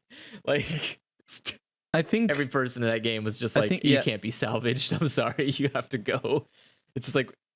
It's a trope, it's a joke, and also a truth. When people always say like, people can't imagine a world after capitalism. But it's Andrew the point of the game. It's just glass. I think it is the point of the game makes at the end. It's a cynical point. Yeah, it's a very. I mean, to be honest, the entire point of the game is just to like get these actually non-destructive to their life and everything else people to like alive and on the planet, and no better way to do that than to just empty out all the homes and get rid of all the people who are going to ruin their interpretation of space. Like, let's just clear the field, get these people in here with no issues. Like, hey, look, homes are already built for you. There's like some kind of infrastructure. Don't worry about the corpses. We'll clean those up next week. But like, it's good. You can, whatever system you're thinking of, we can have it here. Capitalism, that you should go back in the sleeping tube. Trust me, I don't want you to be in this pile of dead bodies. But like everything else on the table. Like, just one more question. I've got like 5 minutes left before my food gets here. What movie are you looking forward to watching this year? Wait, movies come out still? Surprise, they're back. I mean, I guess they never stopped. They were just being released. Oh no! Weirdly, and like you had to like hear about them. It's the worst movie that's coming out this year. Are you trying to reverse psychology it? It sounds awful. Jungle Cruise. It's already out. Shit. Yeah, this year. I mean, we're almost not at the out end. Yet. All the Cosmic Sin. What is that?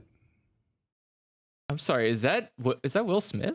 Not Will Smith. What's his name? The other guy. I just searched 2021 movies, and I'm seeing a grid that I mostly of things Bruce I don't Willis. recognize. Oh, that's Bruce Willis. Is Bruce Willis is still 66. alive? He's 66. Yeah. Oh my god, how old are you, Bruce? Go to sleep. 66. He's not incredibly old or anything. It is a sci-fi movie. What is Cosmic Sin? Directed by the same person who directed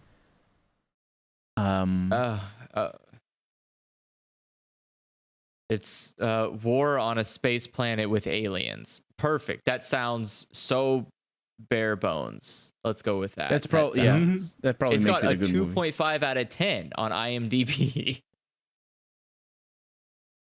That's exactly what I want to see. That was the movie I was expecting. I was so excited. I don't watch movies, so and I it don't. lived up to the hype. So the last movie I watched was my air conditioner was broken for a week, so I ran off to the theater to experience cold air again because I was burning everywhere and I couldn't get any work done because all I could think about was how I was just stewing in my juices and shit. So I went to the theater and I saw 10 Rings and Candyman back to back.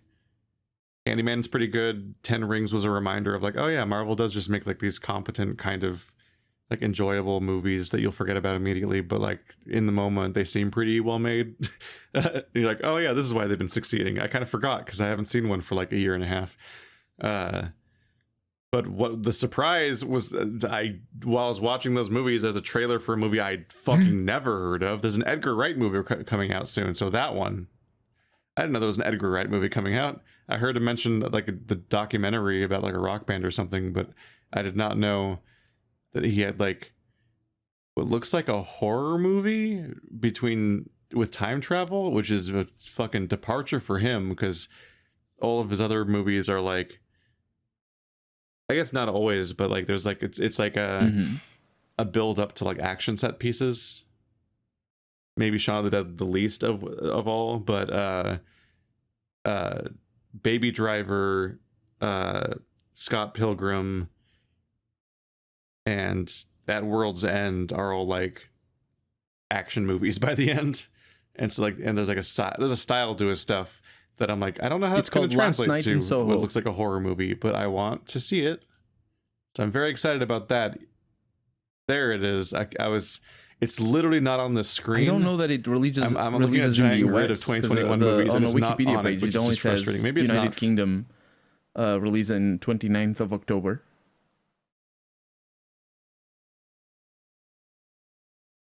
Oh, okay. Wikipedia says 29th October USA.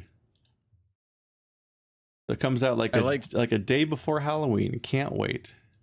I like to think that Baby Driver is just like that's the fastest a movie's aged poorly ever. I like to imagine it's just like it was like in theaters while the Kevin Spacey stuff was coming out, I think. What was? Baby Driver. Oh. Kevin Spacey's in it prominently. It's like, I don't even know what no. it is. Is Baby Driver. What is it? What is it? Oh. Okay. That does, yeah, wow, that's probably not ideal. Yeah, he's like a getaway driver, and it's done in the Edgar Wright sort of style, and it's the gimmick in that particular movie is a lot of it was synced up to music. So he was always, because he has tinnitus, so he's always listening to music in his headphones, and you would hear the music he's listening to, and the world would sync up with the music. Oh, that's and it's fun. Yeah, I when you said Baby Driver, I thought it was just like a Nickelodeon children's version of Drive. No, Boss Baby. It's just like a bunch of it's like the Boss Baby of Drive. Yeah, like, so it's just a bunch of like Muppets driving cars. Like no, Baby Driver is an entire movie of Edgar Wright showing off, which is usually what he does. Isn't that what all directors do? Isn't that like the entire point of cinematography is just showing off? He seems to have such specific control over what comes out, and so he flexes that a lot. Is he talking about poop or it feels like some Baz Luhrmann Luhrmann shit sometimes. Like that level of like, this is just, I can get away with whatever the fuck I want. Let's go. Yeah, I think I've seen 2 movies in theaters this year. No, 3 movies. I also saw The Purge, whichever the new one was, the Forever Purge. This one's about the border. They're trash, but they're my trash. I've only seen 3 movies this year. So I'm on the road here to seeing them all. Every movie 2021. Gonna watch it. I don't know. It's tough. I like the only time I know movies exist are if I go to the movies and they tell me about a movie existing, because otherwise I have no visibility into what comes out. Like I don't watch advertisements, and I literally get no advertisements in my life. So a movie has to like somehow jump over into real world without it being through advertisement, or it has to be like whatever's playing at the local find out drive-in. like most movies that I end up being interested in via YouTube. Often because like someone makes a video about it or something. Yeah.